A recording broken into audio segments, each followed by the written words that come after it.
What got you into Taekwondo? Um, was a friend of mine, one of my neighbors. Uh, Back in Brazil, I lived in a building that he was on the first floor, I was on the second. And I used to play soccer a lot. And I had to go, start working. And I had to stop playing soccer. I had to choose, or you play soccer or you go to work. And he said to me, you know what, why don't you try this thing? I just started. I said, what is it? It's Taekwondo. He used to be with all his uniform around the street. And I try it. It was December 3rd, 1989. I'll never forget. And since then, I haven't left, haven't stopped. Haven't So, stopped. like, love at you know, first time. And I was like, you know what? This is it. You just feel it. Did you feel the same way about soccer? Um, Soccer is a big thing, like in Brazil, such as football here and baseball. You're just born, it was a very cultural thing. And I still love soccer, but this was just it just clicked. It felt like I was made for to teach in one day, and it happened. You know Oh, what to I mean? school. A little different passion. I like both, but Very cool. So most people would assume coming from Brazil, you right. would start in Brazilian Jiu-Jitsu. Yes. Was that an option or just because your friend, you fell into Taekwondo? Well, back in '89, Jiu-Jitsu wasn't that big, and it wasn't as known as it is. Jiu-Jitsu was really big in Rio, so I was born in São Paulo. Even though their closing states were far away in time and distance. So Jiu-Jitsu wasn't as big. Taekwondo was way bigger, and so was Judo there. And I didn't even know Jiu-Jitsu existed. Then UFC, just blew everything up, and the rest is history. So Definitely. that's why. Explain the differences in Taekwondo, hmm Brazilian Jiu-Jitsu, and Judo. Well, let's start this way. Taekwondo is totally opposite of both. All striking. There's a little bit of self-defense on the ground, but very minimum. Jiu-Jitsu came from Judo. So as you know the story, the history. And Judo is a lot of throws that you use. In Jiu-Jitsu is more an extension of Judo. But Judo has submissions as well. So they're very similar, like a brother and a sister, I would say. Um, when you put both together, that's when things get really interesting. So I love it. I love both. Explain, so original Jiu-Jitsu is from Mhm. Japan. Yes. Explain how Japanese Jiu-Jitsu varies differently from Brazilian Jiu-Jitsu. Well, the way the Gracies did was, when they got the jiu-jitsu from Japan, they adapt, for example, Helio Gracie and Carson Gracie, they adapt for jiu-jitsu more for the frail person, the smaller person, to defend themselves against a bigger opponent. I think that was more of the twist there, and they call Brazilian jiu-jitsu, but they're very similar as well. It has a little bit of adjustment, more of I would say the leverage, that's what made the difference. Do you know, what was the origin of Taekwondo? It's from Korea. Can you Korea. tell me more about that? Yes, well, there was invasions in Korea, Japan. There was all that change in China. There's a lot of mix there. Some places that you read, karate started first, that's where Taekwondo came from. So it was a lot of things that they were adapt and within the Taekwondo that pulled a lot of stuff from karate, originated and then from Taekwondo. Definitely. That's how it worked. What was one of the first things you learned in martial arts? The discipline, man. The discipline, and for me, was a good thing because I didn't have my father and at home. So I was raised by my mom, my brother, my sister, and then my brother left. And the discipline that got to me, that I had to work hard. The uniform every day has to be clean, and you get punished, and all those stuff. That definitely was the discipline I needed. I felt like I needed, and I was 16 years old. So you're either gonna turn a wildcat or you're gonna be like in a good path. Straight arrow. Thank God I found Taekwondo. Very cool. I had all the reasons to go south. To be honest. Discipline can be learned many different ways Mhm. between positive reinforcement and negative reinforcement. Right. Right. I think martial arts is able to give a little bit of both. Both. Right. It all depends who's teaching. You know what I mean? I've seen back in the day was a little bit rougher to the point that there were instructors they were going above and beyond what you're supposed to do as a punishment. Um, there's a way for you to discipline a student. It doesn't matter if he's a kid or is an adult.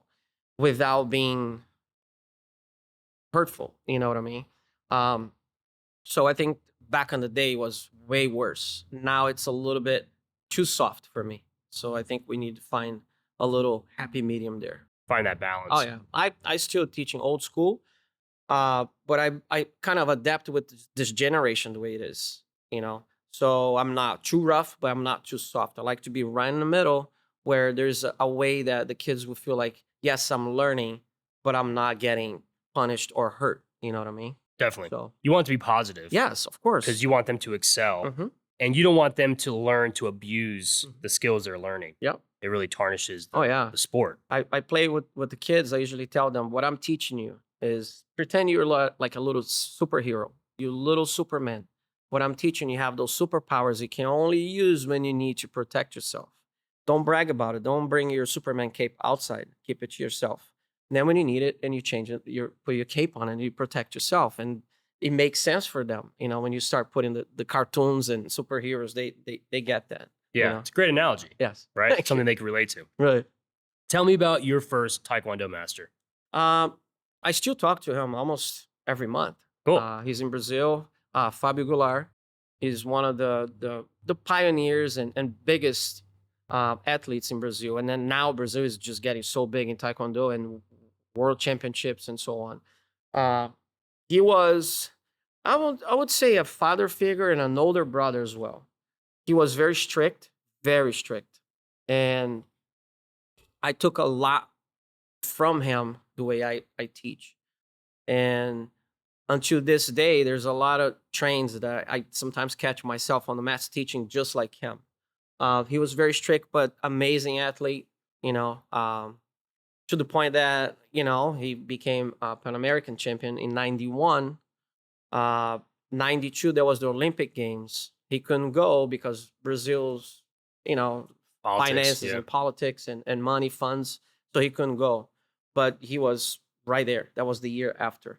And that gold medal that he won in the Pan American Games, that was in Cuba, just made Taekwondo even bigger. And then from that point on was one after another. You know, we have a good relationship still. And he lives in Brazil, by the way. So I didn't tell you, I interviewed someone a couple days ago. Mhm. I'm not sure the order of how the interviews will come out, but he competed in the Pan American Games in the 1960s and 70s. Oh, wow. And he's a Paralympian. Mhm. He has no legs. He was born with a congenital defect Right. where he born with his legs, but he ultimately had to have them amputated at a very, very young age. Holy So cow. he went on to excel in sports people wouldn't anticipate. He was doing short distance racing in wheelchairs. Are you serious? He was throwing javelin, he was throwing shot put, and then his best two sports were bench press and basketball. Back in the day, they referred to bench press as weightlifting. Right. Today, Olympic weightlifting is clean and jerk and different movements. Right. But bench press is one of his specialties as well. That's So, super cool, very man. cool. So I just did a lot of research on the Pan American Games. Right. It was really, really cool. He Yes. got into it because his older brother worked for Pan American Airlines. Right. He's like, this would be a really cool opportunity. And from a kid from New York, it took him to Argentina. He did stop in Brazil. He went to Jamaica, Puerto Rico, Right. a couple other places as well. Very interesting. You know, I truly believe that I tell all the parents and friends that I meet, kids, they need to do sports. Not the only problem is, let me backtrack. I mentioned that to parents because it teach them first, they make friends, they learn how to socialize, they're not all behind the screen all the time. Also, most sports would teach them the discipline part of it. And if they want to be a competitor, that's even more. And it gives them a sense of they need to learn how to lose. They need to learn how to win. You know, there's two sides there. It's easy to win. It's hard when they lose. So it teaches them so much that I truly believe that every single kid should do sports, not just PE, because, you know, it's a little different. It's not enough. Oh, yeah. They need So that. I've talked about it in several different episodes, and I'll bring up different topics often between guests that my dad taught me. You have to accept the responsibility of winning and losing before you start Mhm. the competition, whether it's a game or a match or sparring, whatever it is, because you can't realize halfway through it, I might not win, Right. because it can feel crushing. You have to accept that before Right. you start. And it's responsibility. Yes. It's a unique way. Oh, yeah. People don't think being responsible as a loser per se. Right. But same thing with winning. Right. If you win and you gloat and you showboat and you have to remind everyone, people aren't going to want to play with or against you anymore. And you're going to kind of be outcasted. Right. And kids can learn that at a really young age. Absolutely. And they also learn in a sport like this, getting hit in the face, you know, Choked. choked probably way worse, right? I was thinking getting hit in the chest and you feel like when you lose your breath, Yes. right? That'll teach you a lesson. Yes. Was it Mike Tyson that says everyone has a game plan Until they get punched in the face? Exactly. Everybody. I think And the main thing I think I like, I like to mention is if you teach, for example, the way I teach here, I tell the kids, especially the kids, I care if you're good, I care if you're putting effort, but I want you not just to think about being a black belt here, you got to be a black belt outside. That's the main thing. But if they transpose what they learn here out there, they'll be a great civilian, a great human being, a great parent, you know what I mean? A great, will have great friendships or good relationships. So this teaches so much that just doing it that you would know. Just watching it, it's totally different. there's more value Absolutely. than just the Punches and skill, kicks. Yes. right? Exactly. Absolutely. Punching and kicking. Can't So, compare. how long did you train with your coach and your master? that you Fabio had? in Brazil was 10 years. 10 years. 10 years. I moved here in 99, so I started in 89. Yeah. Very 10 cool. Straight years, no quitting, no nothing. I'll break an arm, break a foot, get sick, surgery, whatever. Went right back in. So you just started to answer it. How long did you train before you started competing? Probably a year and a half. And that was it. That was a passion of Taekwondo. And then when I started competing, I was even more, I'm addicted to it. It's just a feeling that, for an actor, a musician, or an athlete, that's when people say you're gonna feel that you're in a zone. You just go to a different dimension. Let's put it that way. You can't compare. It's such a good high that's my addiction. You know what I mean? Competing. That zone you just described requires a different approach between athletes among all different sports, but also like you noted with as a musician or an actor, describe your approach when you got into competition. Well, mine was I had to listen to music. I always like to be in a good vibe where mentally no stress, no nothing, no, friends and none of that. You have to be really focused. And, some people like to just sleep before. I have a friend of mine, he's like to take a nap. It's fine. It's how you feel that you can perform better when you get there.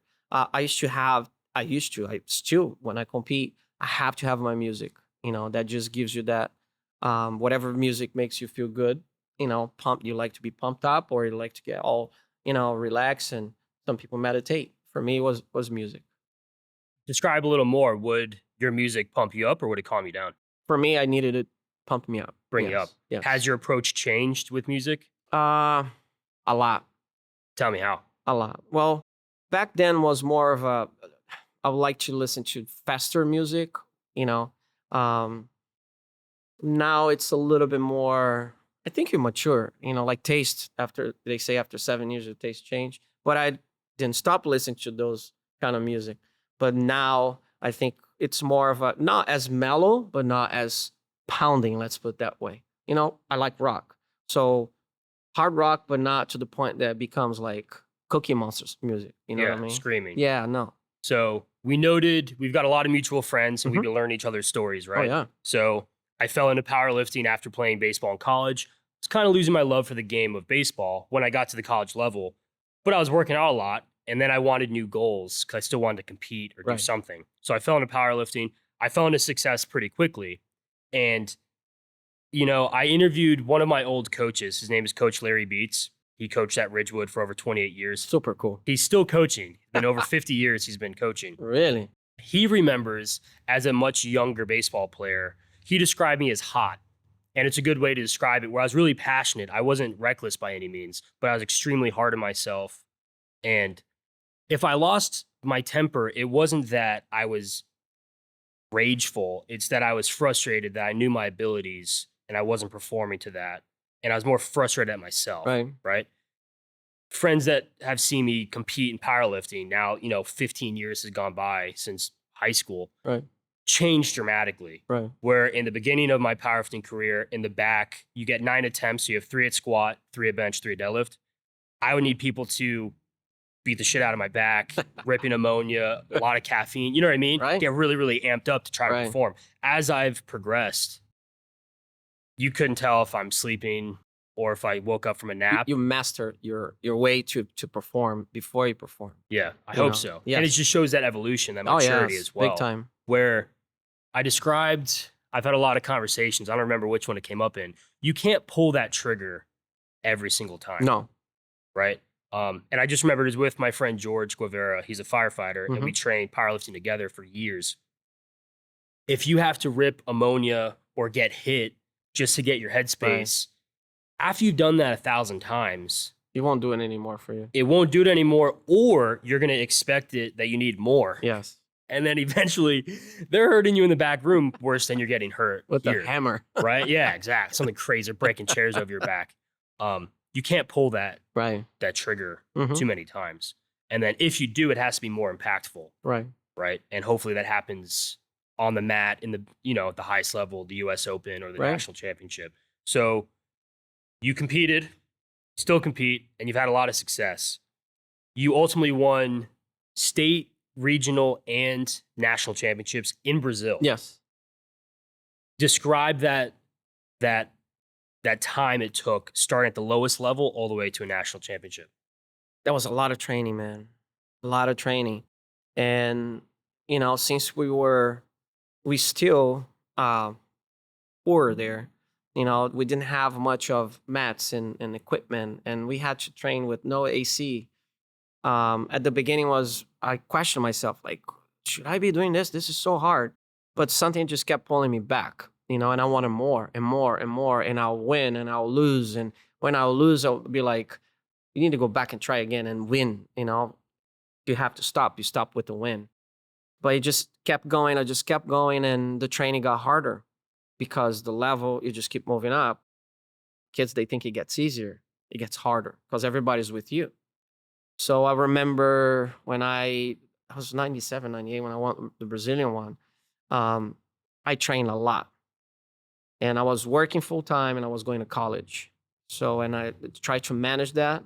That was pretty hard, but it was 5 days a week, swimming, running. The type of weightlifting that we do in Taekwondo is a little different because it's about speed. It's not about power. So go to the gym, lift a little bit of weight. So have to break it down and train Taekwondo in between. So as you go up, yes, you have to train harder. So it's a white belt was like, yeah. Then you feel like you're, the king of the town. When you get to the higher level, man, you got to train a lot harder, a lot more. You brought up so many phenomenal points. Thank you. The first one I want to bring up, do you know the Dunning-Kruger effect? No. It is beautiful. It's my favorite effect theory. It's the graph. So it's the top right quadrant of a graph. Right. And it starts at the bottom. And as time progresses, you think you know a lot, even though your skill hasn't moved much. And it's called, I think it's Mount Stupid. And once you reach and you summit Mount Stupid, you quickly realize, like you said, I have a lot more to learn. So as time progresses and your skills progress a little bit, your actual competence, or excuse me, your confidence plummets. Right. So it's confidence and competence. And then eventually it comes back up. Right. But you realize it can't just go up forever. Eventually it plateaus. Yes. Because even if we keep learning new things, we're probably forgetting some things that we may have learned at one point too. And I like that point that you said that you plateau. I've seen, since 89 until 2026, that's 37 years. I've seen people, so many people that they were like killing it. Young students, adults, when I used to train in Taekwondo in Brazil, and they're just firing up, cleaning the house every tournament. And then when they hit that wall, the plateau, most of them, they quit. Because they don't try to figure out where's the crack that I need to go through? Where do I need to pinpoint that I need to work so I can get to the next level? I tell them that's where you go to that hurdle. You either go or you just back up and just quit, turn around and go do something else.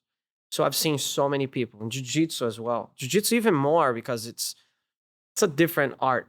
And there's a level in Taekwondo which is the blue belt. Blue belt is either make it or break it. That's when you weed out the people that they want to stay or they're just here for the show and the belt. So blue belt, you usually stay in jiu-jitsu for a good 4 years, 3 years. Depends how much you train. But that's the breakthrough. That's when you get smashed. And one day you submit somebody and you feel like, yeah. Next day you go and you get tapped. And a lot of guys, as a blue belt, they get to the second stripe. It's good. I can say to my friends, I'm a blue belt in jiu-jitsu. So that's the plateau.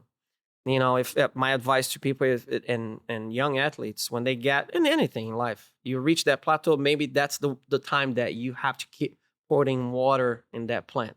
So eventually you grow. To keep growing. Yes, absolutely. Because there's another, I want to say, paradigm to that, where for me, what I found success in powerlifting pretty quickly, that I almost achieved it so fast that it didn't fill my cup the way I expected it to. Right. And then I was kind of like, what do I do from here? Right. Where there's always growth. And like you noted before, it only gets harder. Yes. So your opponents for martial arts, they only get faster. They Right. only know more, right? In powerlifting, there's always more weight. So Unlimited. there's unlimited weight. So of course, there's always a number that I will Right. never be able to pick up or squat or bench press, right? Right. And that's part of the beauty of the sport. But it's kind of like, so when I won my national championship in 2020, I set an IPL drug tested world record. And there's different federations like we'll talk about for martial arts. So there's several federations, there's divisions, there's age groups, there's classifications. It's confusing. I set a national championship and I set a world record. Wow, congratulations. I appreciate it. And same to you with yours. You got more than me. So I felt that high.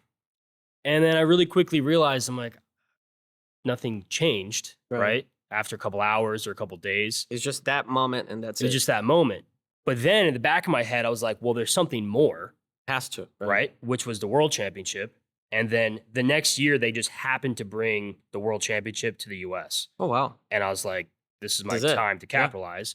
And I went and I was successful in winning my first world championship 2021. Congratulations So again. I appreciate it. Thank Holy you. moly.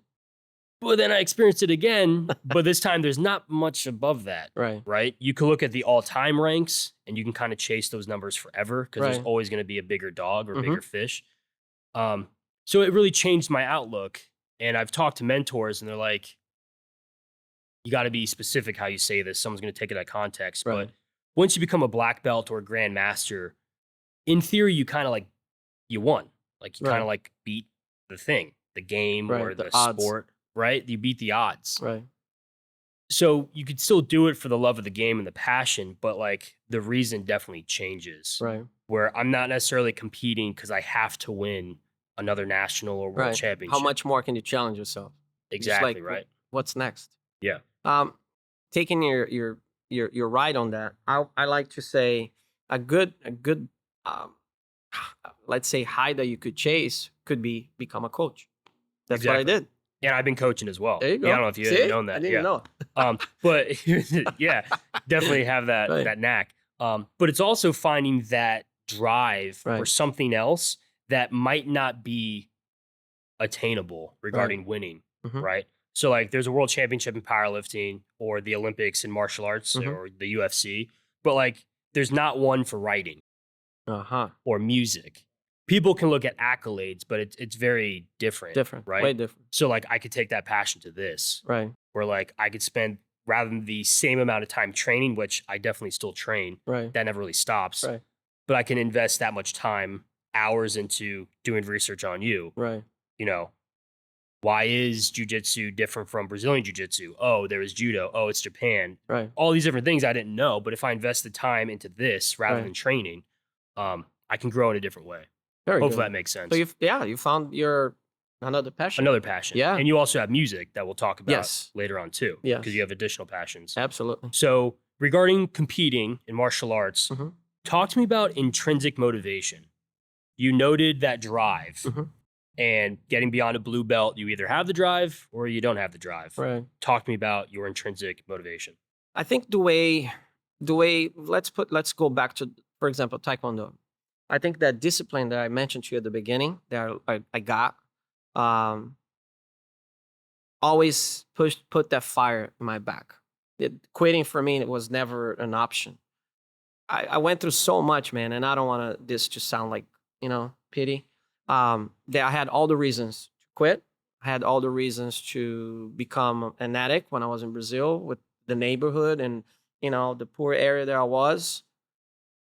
Not having a father. I tried, in my mind, it wasn't even, I think it was subconsciously, I did, that I always wanted to prove to myself, not to any, I've never been the person that has to, hey, look, I achieved that. No, it was for me. That I always thought that instead stepping back and go to this route because it was easier, I wouldn't get hurt. No, I wanted to prove to myself that I could go through. So for me, I think that's how I would describe that for myself. Jiu-Jitsu, for example, I train with Marcio Cruz in Tampa. It's 45 minutes to get there, 45 minutes to get back. Plus, we train an hour and a half. So do the math. And then I have to come here and teach class at night, this and that.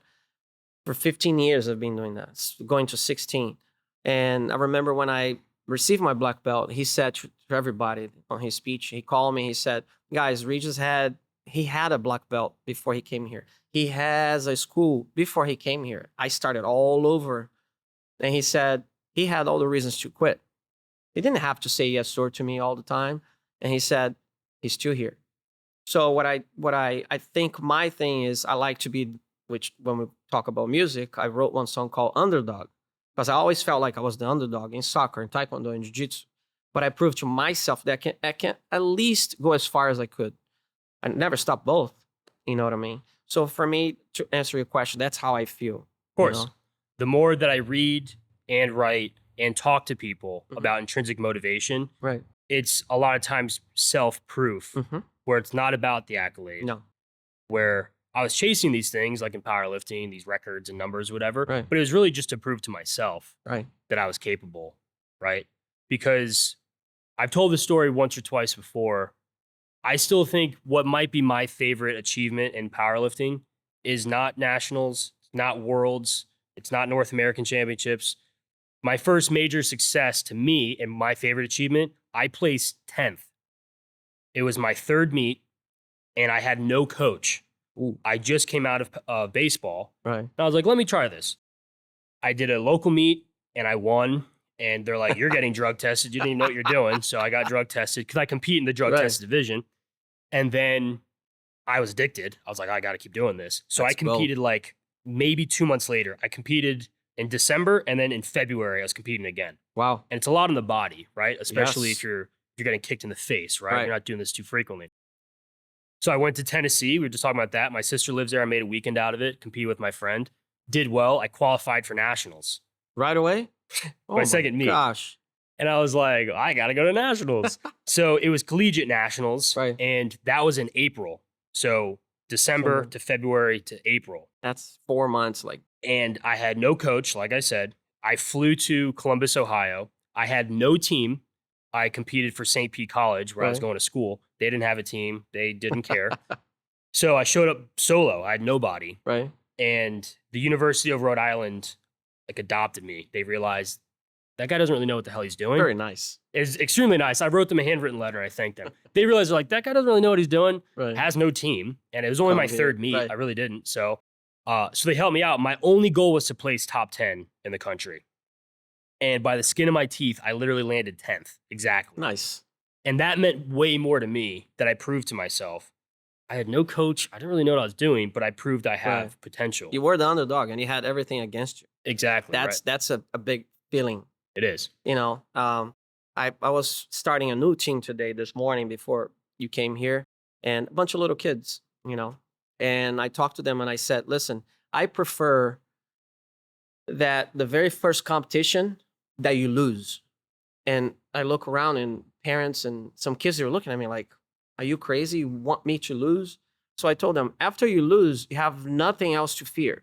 Because everybody, when they go to competition, the very first thing they have is, am I going to lose?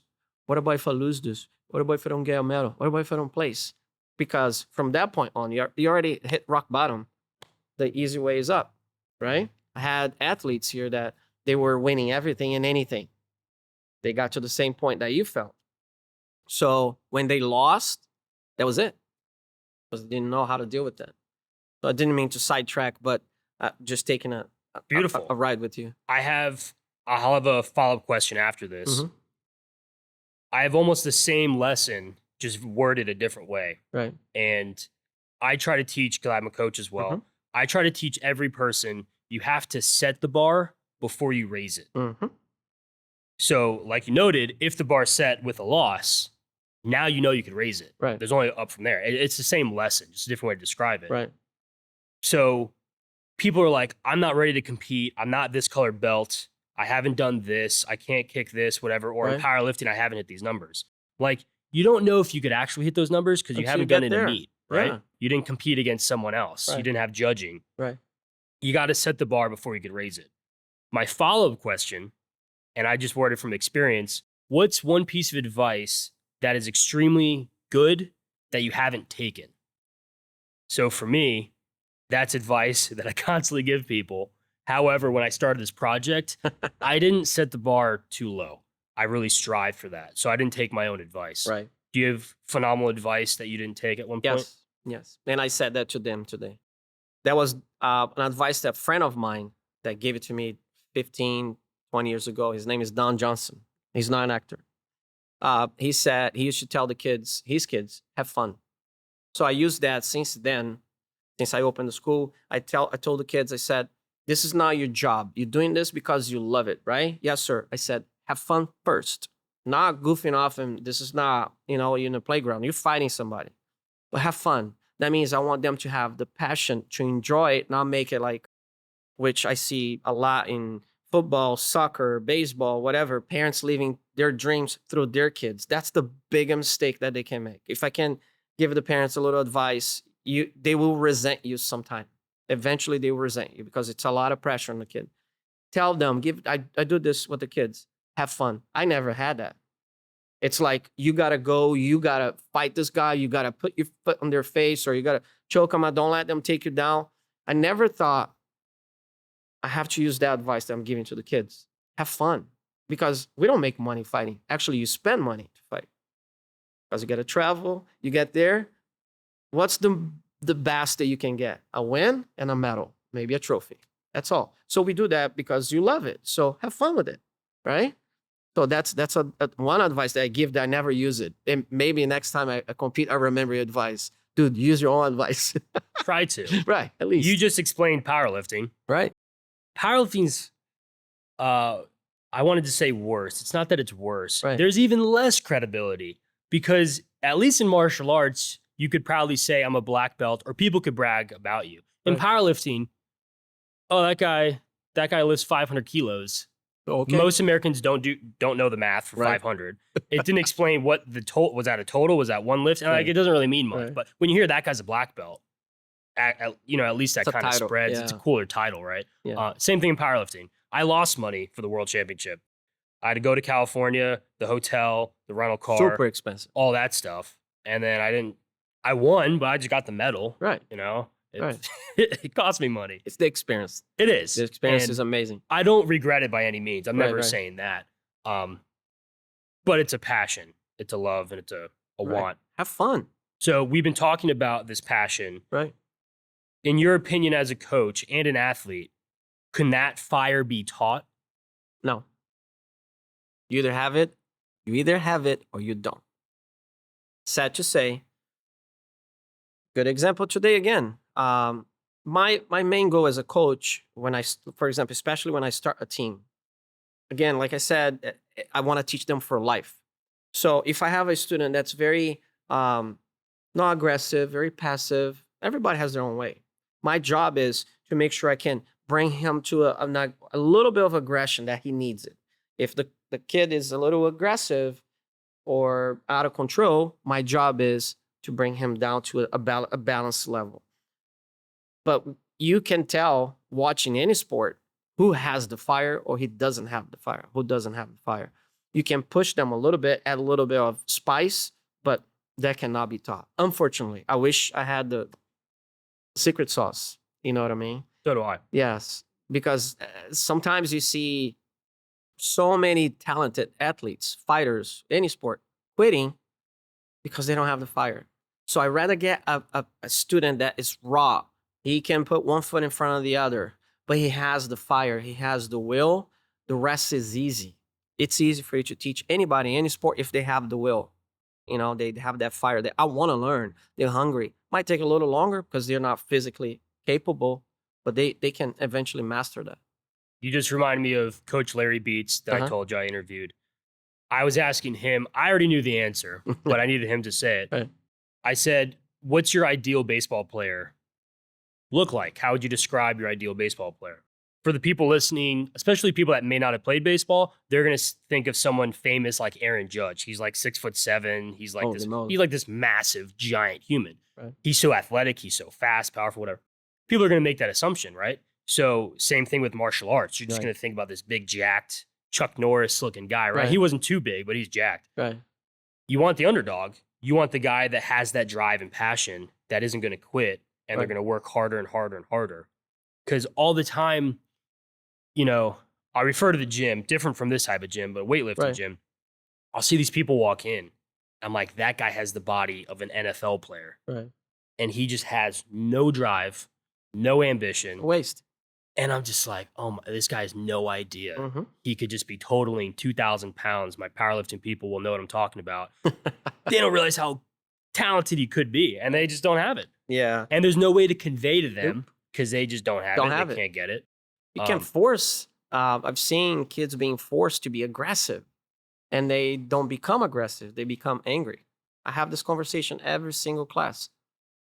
There's a fine line that we need to teach the kids. I mention kids a lot because adults at that point, they already know the difference, the majority of them. So, you know, I try to tell them it's okay to be aggressive, but it's not okay to be angry. There's a fine line. When they cross that fine line, that's it. You only see red. So My friend George that I interviewed, I was just talking about him. I had asked him, I'm trying to remember the exact question. I think I had asked him, what's something you've had to let go of? And he said anger. And he said he had to let go of anger because eventually he ran out of it. And it's kind of like that trigger we were talking about pulling, right? Mhm. That was a really heavy answer, right? I can only imagine when you're fighting, if you're fighting angry, eventually you just run out of it, right. right? Describe maturity for your students. When people think of maturity, a lot of times they think of an old person. Describe young students that are really mature and describe old students that may be still immature. So I would say young ones. Well, let's get, for example, a kid that started 6 years old. He's training for 5-6 years. I would say at that point, he's not mature yet, but he's able to manage his emotions a little bit better than when he started, let's say, fighting, if he's competing. Again, everything has to do with who's coaching that kid. Are they trying to read the kid? Are they trying to, feel where they at? I would say an adult, I give a few years, if they're training consistently and they're listening to coach, because it's so different. It's a huge contrast teaching the kids and adults, because adults, they always think that they learn one move, they know all, they don't need to listen to you. They go to the internet. YouTube will teach you. And I love my master, Professor Marcio, my jiu-jitsu instructor. He says, it's okay for you to watch the videos, but the videos will not give you the life experience. Videos, I tell the students, is a tool. It's a tool, period, for you to kind of, I see this detail, but you need to be doing that. So maturity level, it goes from person to person too. You know what I mean? But kids, it will take a good 5 years for them to like, okay, now I comprehend, I'm putting the piece where I'm at. Adults, you're always going to depend on personality. I would say that. Yeah. Yeah. So 2 things. My old gym, the back of one of our t-shirts, we said, Google's never squatted 700 pounds. I love it. Right? I should make one for my school. You should. Google's never been kicked in the face. Right. Right? I'd love to help you make the t-shirt. There you go. Google's never been punched in the face. Google's never been choked out. Right. Where, I mean, that's exactly it. It's poetic, but it's very straightforward. Yeah. Where, I work with different athletes and they'll tell me I'm having this pain, I'm having this discomfort, and they'll ask me my advice. And I remind them I'm not a doctor. I can give you kind of my Right. thought. But when I tell them you got to go to someone that knows the sport. Right. If you go to some generic pediatrician, doctor, physician, whatever, Right. they're odds of them understanding the spinal compression of 3 times your body weight on your back. Because not everyone weighs as much as me or whatever. Right. But if you're a 150-pound woman and you're squatting 400, 450, 500 pounds, Way too much. Yeah. it's unbelievable. It's immense, Yeah. right? Your average doctor won't get it. So when you go to just some random video on YouTube, you're not getting Right. Jackie Chan or Jet Li or Bruce Lee or someone that really understands what they're doing. They haven't been there. Exactly. Yeah. So that's a really big point. Yeah. What I was thinking about with the maturity, describe old souls when you have a very, very young student and they just seem to just get it. I have one here that I love talking to him. Actually, I have two, a boy and a girl. She's about 7. He's about turning 9. And I love kind of throwing jokes at them. And I love picking their brain. And I think you're just born that way. You know what I mean? You have that maturity, that old soul, that you're peaceful. You say when things that you supposed to, not just, throwing words out there. Yeah, I do have 2 students here and I love talking to them. I really love picking them on their brain and kind of itching to see what they say. And when you have those, it's so easy to teach because you can talk to them in the same level. Matter of fact, 90% of my students, I talk to them. If they're too short, I go down on my knees and I'm on the same level. But I don't teach like if you were at Disney. Oh, little Johnny, make sure you kick a little harder. No, I'm stern, but the point I don't like to be too hard on them. You know what I mean? But when you get those kids, they're very mature, that old soul, man, it's so much easier to teach. Because you talk to them and just do this and they're like, yes, let's go. I know what you mean. You know what I mean? But it's 1 in a million, that you find. It might be more than that. Yes. They almost feel like colleagues. Yes. Right? Mm-hmm. Despite, you're significantly older, right? Yeah, I mean, even if you're 25, you're a lot older than a 6-year-old. Right. But when you have a 6-year-old that's witty and almost satirical, it's mind-blowing. Yes. How do you know that's funny? How do you understand that joke? Yeah. Right? The maturity is unbelievable. Yeah. And then it develops that trust. Because then you'll trust the 6-year-old. I have nieces and nephews we talked about. My oldest niece, she'll make pancakes on the stove. Wow. She's a little bit older than 6 now. She's approaching 8. Right. But it's like, how can you do that? And she's just an old soul and you just got it or you don't got it. It's unbelievable. Yeah, it's natural. So either you find one or not. I've seen tons, I've been teaching for so long, since 2001. I've seen a lot. And it's nice because you connect with them real quick. It's an easy language that, can connect. You described bringing up an athlete that might need aggression or kind of dialing back one that could have too much. How do you help them prepare for competition? Talking to them. For example, let's say you get somebody, a kid that it's not aggressive enough. So I like to explain to them, and I like to go straight to the point. I'm not going to sugarcoat it. Listen, this is fighting. If you don't protect yourself and you don't attack, that person will kick you, will punch you, will throw you on the ground, or will choke you or get in a submission. So there's just you two there. I cannot hold your hand. I can only coach you, but you need to, quote unquote, save yourself. You got to help yourself. You got to go. Now, let's say on the other side, you got a kid that's super aggressive. You have to try to contain that. Again, for example, Taekwondo. I would tell them, don't waste your energy. You have a lot of energy. You're strong. You're fast. Don't waste when you don't need it. It's just, we made a joke last night. I say, those video games, they have the energy bar there? Your bar is on the red. That guy's on the green. Who's going to win? That guy. So save your energy. Just contain. This is why I love martial arts. Because that kid that's so aggressive, so angry, you will bring them down to self-control. The kid that is very timid will give them confidence. So that's when you start getting kids getting more level, you know what I mean? More control and more balanced. So that's how I work with them. You know, I like to pinpoint with kids because I'm sure a lot of people that have kids, they're watching the podcast and they can use that. Hopefully, you know, we can give them some advice Good too, analogies. you know? That's Yeah. the whole purpose of this project, Yeah. right? People of all ages. So you work with a lot of kids, and it's been over 20 years, right? That you've been doing this. There's a challenge to both bringing them up and then bringing them down. Hmm. Which one do you prefer? Which challenge do you like? That's a hard question, man. It is. Um, I like both, but what I like the most is when you, let's say you teach both of them today, and then the next class, you see that little progress. Oh, the kid that was very timid is getting more aggressive. That's my whole enjoyment of teaching. And then you see that kid is super aggressive and you feel like he's gonna pull the trigger and get out of control. And he just looks at you and be like, see this, old man, I can hold myself here. You know, when I see that little step up of progress, man, for me, that's it.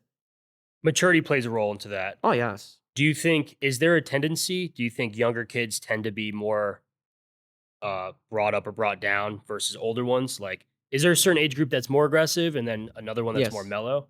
Teach me that. Hmm. Well, teenagers nowadays, they change so much. You know, the internet, COVID did so much. They're so shy, so timid, so, you know, the confidence of the teenagers are back down. They're behind the screen the whole time. And I have a teenager, two teenagers at home. And luckily they're here all the time. But going back to the question is, you know, it's a different generation. So I think the anger I'll see more in teenagers because it's all bottled up and they're holding back than the little ones. Little ones, they're only angry if they have that in at home as an environment. The majority of them. It's hard for you to see a kid that's just born angry. If they have a peaceful environment, there is, but there's very few. Um, so that's how I see it. The teenagers, they don't express themselves, but when they lose, they lose. That's the ones that I feel like they're more on the angry side than the little Detrimental, ones. Oh yes, right? big time. Um, COVID is going to have lasting effects for decades Hmm. because you can imagine I was already out of high school when that happened. But imagine that happened your freshman year. Freshman, sophomore, and mostly junior year, Right. all messed up, right? So then that person's gonna have a different perspective. But then if you were in like middle school, you could have had sixth, seventh, and eighth grade kind of messed up because of COVID. Right. And then if you were in kindergarten, you're gonna lose that foundation Right. of basic arithmetic, writing, math, Right. blah, blah, blah, whatever. Um, we're gonna have these effects for a long time. Yes. And then each age group is gonna have A its different own way. Yes. challenge. Mhm. Because if you were 5 when COVID happened, you're gonna have that weird base. Right. But then if you're in high school, when you're starting to socialize and you might start You dating got pulled back. and having a little bit more intimate, you know, Right. like mature relationships, then you lost that Mhm. too. It's tough, man. I'll tell you a little funny moment. Right after COVID, when we started open up the school and we could teach inside, I taught in the parking lot. I taught over cameras. We did everything we could to keep the business open. I appreciate all the parents that stayed here through that time. I remember one class, probably 6 months after COVID, was teaching the teenager class, and they were so into the electronics that I said, guys, all right, let's find a partner. And I stepped back and I looked. It looked like you dumped a bunch of little bugs. They're just walking around each other. And I said, do me a favor. Stop right there. And they look at me like with a weird face. And I said, who has a cell phone here? Go grab it. Why? I said, oh, now you guys can text each other. Maybe you'll be able to partner up because you guys can even connect with each other. I said, guys, just ask, hey, can you work out with me? Look at the other one. Talk, communicate. So that's the phase that you said. The teenagers will suffer in one way, the little ones in another way. Unfortunately, we see that on a daily basis. Yeah. Yeah. And it'll be a while until it levels out Oh, yes. or changes, Oh, right? yes. And it's sad because it wasn't their fault. It wasn't yours or mine. Yeah. So we have to kind of navigate, and help them out. The new challenges. Oh yes, big time, big time. The benefits of sports is that you got to learn to work with people, even individual sports. So people want to talk about golf or they want to talk about bowling. Odds are you're not really there by yourself. Golfers have caddies, and bowling, you're probably in a bowling alley. There's going to be people around Right. you, right? And in martial arts, you can't really spar a Yourself. back or yourself, right? It doesn't really work that way. In powerlifting, I can be extremely hurt. It could literally be fatal if I do this wrong. I need ideally 5 grown adults to spot Spot. me Oh my. when I'm squatting 3.5 times my body weight, right? I mean, because I compete at 100 kilograms. Mhm. 300 kilograms is 666 pounds.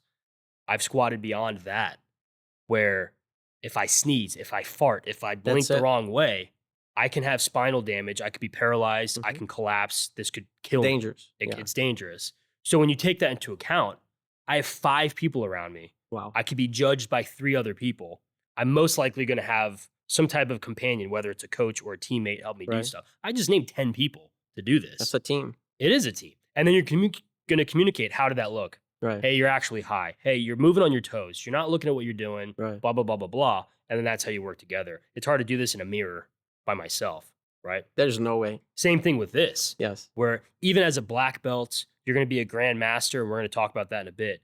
You got to have someone showing you, Yes. hey, you actually slipped up. I'm sure you know how to do that, but if you remember, or you got to be reminded, Right. that's how you're going to be performing better, right? Yeah. I remember when I played soccer, I had such a hard time, and my stepdaughter's like that, because it depends not just on yourself, it depends on everybody. And I used to get so frustrated. You run in the whole field and the kids are not doing their part. Everybody in the team has to level up. Otherwise, it will be imbalanced. And I think I identify myself with Taekwondo better because when I was fighting, pretty much 90% depends on you. Of course, you have the coach and everything else, but I have to put my time and train. I think I identify better because, quote unquote, it's an individual sport. But that's how my personality is. My wife bugs me all the time. You need to ask for help when you need help. I have a very hard time asking people to help me. Why? Because I feel like when I get it done, I get it done. I need something done, I'll do it. And when I ask, it's not done the right way. Like you set up this whole thing. If people could see what's behind those cameras, you would go crazy. You did it all by yourself. Eventually, you're going to have help. But that's how I am, because it's done the right way, the way you want it. So that's something that I still, at 52 years old, I'm still battling, that I should have learned in the sport, in the martial arts, that, hey, I have to have that team. You know what I mean? But to your question, yes, sports can teach so much that I think everybody has some time in their life be part of it, especially at a young age. There's so many benefits, and I'm not gonna knock on the regular sports, but martial arts has a little bit more. There's that little icing on the cake, the discipline part of it. I've watched soccer, people getting so wild and cussing at the referee or the coach and get a red card next time, they're back. You do that in my school here, if you want to continue, whatever belt you are, you're going to have to start all over again. There is a punishment there that we can apply. The mental part, every sport has, but I truly believe that martial arts has a little bit of, a lot of another layer, I would say. Everyone has a game plan until they they're get punched in the punched in the face. Excuse me, in the face. Where it's as simple as that. Yeah. Right? I mean, thankfully, so this is something I just thought about. When I was playing college baseball, I would define a sport as having an offense and a defense. That's how I used to define it. When I played a sport that had an offense and defense, martial arts would fall into that. I'm getting kicked or I'm kicking, right? I fell into powerlifting, and I'm like, I'm still an athlete. This is still a sport, but there's no offense or defense. Yeah. Thankfully, no one's kicking me while I'm trying to squat or Right. bench deadlift. So then I had to redefine how a sport is. And this is just how my brain works. This is Right. how you come up with a project like this. This is Right. what I think about. So I changed my outlook of I need quantifiable data to determine a winner and a loser. That includes golf. Right. No one's kicking Tiger Woods Right. when he's trying to golf, right? So bowling. no offense, defense, so on and so forth. I can just keep going. So I had to change my outlook, Right. right? And I was like, these people are athletes. Cheerleading is an athlete, right? Because you can determine this person won Right. because they did this or they did that. Strategy. Their strategy as well. And what I've realized, to get to the highest level, people always talk about the 3%. Right. There's kind of like that magic Number. Yeah. number about 3%. But like the best of anything is about the 3%. Personalities start to become more similar, drive starts to become more similar, ambition, reason Right. they go after it. And it's different per sport. Right. You know, the personality of the best golfers is one. It's gonna be different from MMA fighters Right. or football or whatever. But you've noticed that, Oh haven't yeah. you? Right? Yes. Big time. Um, Big time. like the college team that I played on, 99% of us all had about the same humor. And there's Mhm. only one guy that kind of didn't fit the bill. Right. And you could just feel that energy where it's like, you almost question, how'd you get to this point where Right. like you kind of have to, What did you do to get here? yeah, exactly. How'd you fall? Right. How'd you fall up rather than Right. fall down? Yeah. Right. I agree. 100%. So 100%. describe a misconception about martial arts. That some parents, they think that the kids or the you're gonna get more aggressive. You're gonna I don't think I'm gonna put my kid in martial arts because they're gonna fight outside of the school or they're gonna fight in school. First of all, we're not fighting. It's called sparring for a reason. You're in a place where you have mats, you have coaches, your parents are watching you. It's a control environment. So I think a misconception is people think that if you do martial arts, you get more aggressive. And it's the other way around. Like I said to you, the aggressive person, we have to calm them down. And the one that's timid, we got to bring them up. So they're a balanced human. So that's the misconception. I feel like people think that you're more aggressive if you're doing martial arts. Definitely a big misconception. I started to talk about competition. Mhm. Explain how competition works for Taekwondo. How are people scored? What are judges looking at? How Right. does this work? Well, Taekwondo has a lot of layers. So let's say just the sparring part, which they say fighting. So the scoring are done by electronic system now. Back in the day when I did, everything was like old school. We have chest protector, which you score different points, and the head. You cannot punch to the face. You can kick to the face, but not punch to the face. Punch, you can punch to the chest. Spinning kicks, you get more points. Spinning kicks here is one scoring. Spinning to the face. The more difficult the kicks are, the higher you score. But now we wear shin and step protectors and forearms. Some people, they wear gloves depending on where you spar and what kind of level. And now we have what we call electronic system, which I have here. Kids use, like, let's say we call socks. It look like socks, but your toes are sticking out. They have sensor on those socks, and they have sensors here, and they have sensor on the helmet. So as soon as you kick, there's a threshold. So let's say you're by your weight division, your threshold is 17. Mine is just 15. I don't have to kick as hard because we have a weight difference. As soon as you hit the threshold, the point comes up. So everything is getting electronic. I personally, and I don't mind saying this, I don't like it because it's the electronic made the points more accurate, but at the same time, it took the beauty of what Taekwondo used to be. It was so much better, but it's still a beautiful art. I can knock on. I can't. It's my life, you know. But that's how we score. If you punch to the face, you lose a point. If you have 4 points taken from you for penalties, let's say, you disqualify. Most fights have 3 rounds. If you win the first 2, the best of 3, let's put it that way. Red and blue, to simplify. How long are those rounds? Kids are usually a minute and a half. Pretty quick. Yeah, adults, it all depends what tournament. Some tournaments, they do adults 2 minutes each round. I've seen 3, you know. It's always 3 rounds. Yes, best of 3. Cool. Yeah. Very If neat. you won the first 2, or if you won the first, I won the first, we got to go to the third. If you won the first 2, we don't even have to go to the third. What's the point? You noted weight classes. Describe, how does it, if I were to enroll into a Taekwondo Mhm. tournament, how would I be So let's say placed? you started now. Sure. Just signed up. You're going to go now. We go by your weight division. Let's say, for example, your division would be from 190 to 205, white belt, and as a beginner, and your age gap would be, let's say, from 18 to 32. So it's like a senior division that we call, but it's adult division. Your division, there's that 8-10 years gap, your weight division, and your rank. So it's belt, weight, and age. Your rank, which is very, very, very important to talk about. Mhm. And I've got a lot of notes. We hear of these schools where they're like, oh, you'll be this belt by this amount of time. And they're trying to sell stuff. And I put out the most black belts, blah, blah, blah. When you get to these levels for tournaments, how common is it that, okay, I don't think that guy's a blue belt. That Every guy- time.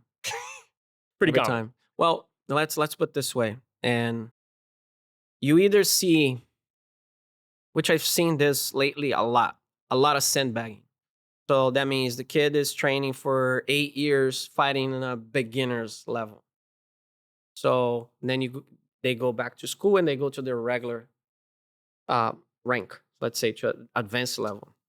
I've seen kids that they look like, you can tell just looking at that they're fighting like a black belt, but they get knocked down 2 levels. So that way he has a better chance. So I blame the coach, I blame the parents, and I blame the kid for let that happen. Because you're doing nothing but you're just lying to the kid, creating a false sense of confidence. I'm not saying I'm the best coach, but what I like to do is, for example, here in my school, for Taekwondo, the last level before black, last belt is brown. All my brown belts that they compete, they have to fight up in black belt. And people are like, why are you pushing them? Because when they taste what it is, the next level, because people think that because you're fighting a black belt level, everybody's flying up in the air like those old movies. No, they're just a little bit more advanced than you. But let's see what's on the other side. But because when you get your black belt, you get your own, you earn your belt, and you go to that division, it's fine. So I've seen people coming from other schools here with the kid that is about to be black belt. 2 years. How? You know what I mean? There's a lot of, pay, so I can rush your kid to the belt, and they get the status. Little Johnny go home, 8 years old. He started at 6 and tell Uncle Joe, hey, I'm a black belt. How long you've been training? 2 years. How? And people let that happen. Don't let me get started with this subject. I get upset. People are going to say, I've got a lot of notes, so we'll see. I got some questions joking. on it. I'm just joking. But I see that every day. Every day. To finish, we will talk more about the belts, trust me. But to finish up the competition side of things, it's reassuring that it goes by age, it goes by weight, and then hopefully it goes by rank. Hopefully that's kind of accurate, right? Right. Similar in powerlifting. And it can get confusing. There's all these federations and stuff, but it goes by age. And then you could be in multiple at once. So say you're 22 years old for powerlifting. Right. You could be a junior because junior is from 20 to 24. I'm gonna miss one number or something. But if you're 22, I know you're a junior, but you could always be in the open if you wanted to. Right. And then if you're 55, you're in one of the masters divisions. Master just means older in age.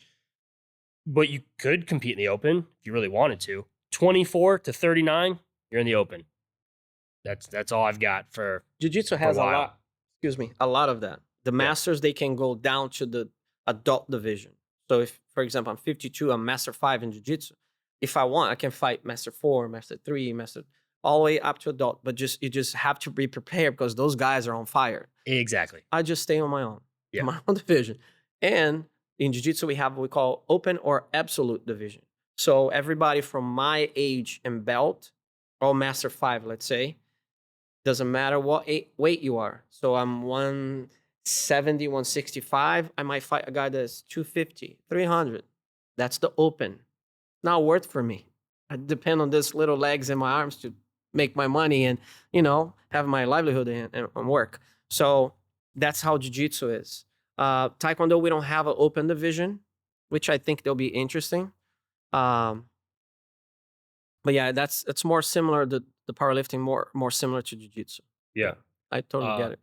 Powerlifting's international, just as martial arts. I don't mean that in a condescending way. Right. But everything's used in the metric system. Everything's in kilograms. So I compete at 100 kilos, and I've got certain numbers memorized, 300 kilos and whatever.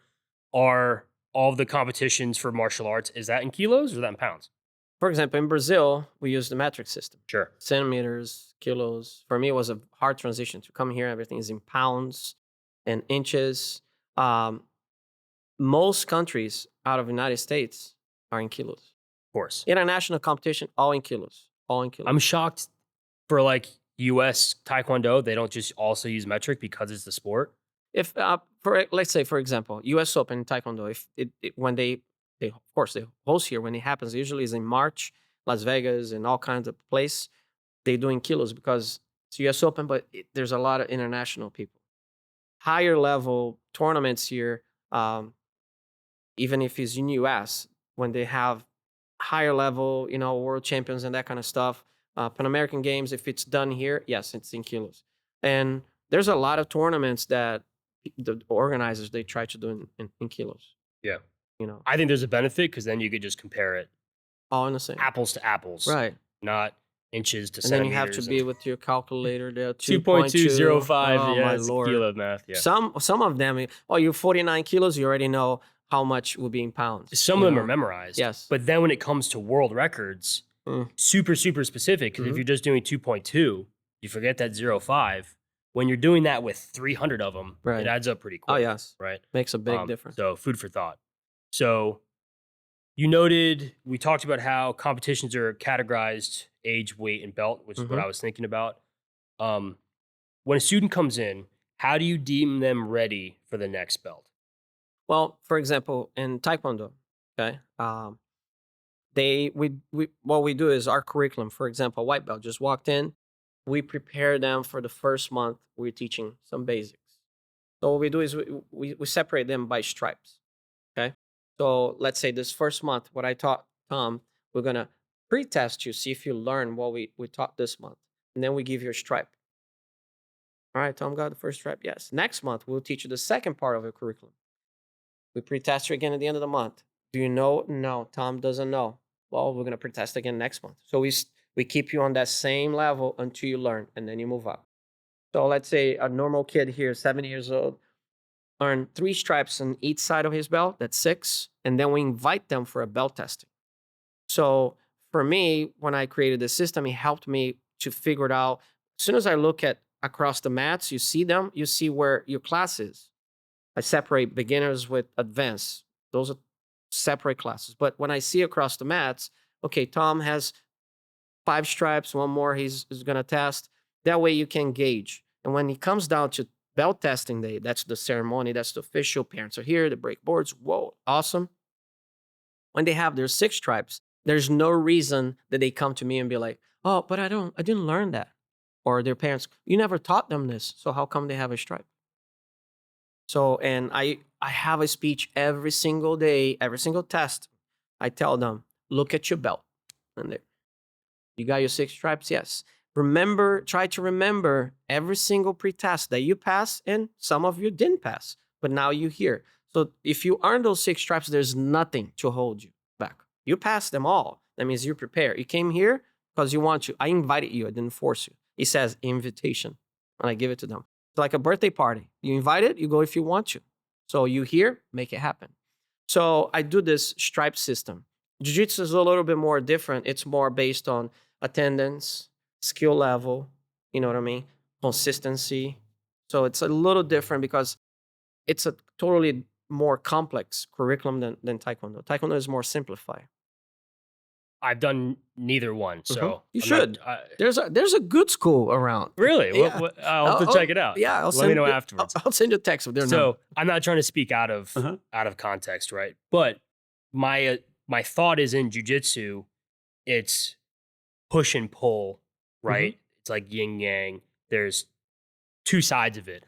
I feel in Taekwondo, you can show this move on the bag, right? This kick, this punch. It's kind of hard to demonstrate jiu-jitsu without another person. Yes. Right? So I feel like that offense defense plays a role, and that's where the skill comes in. Taekwondo as well.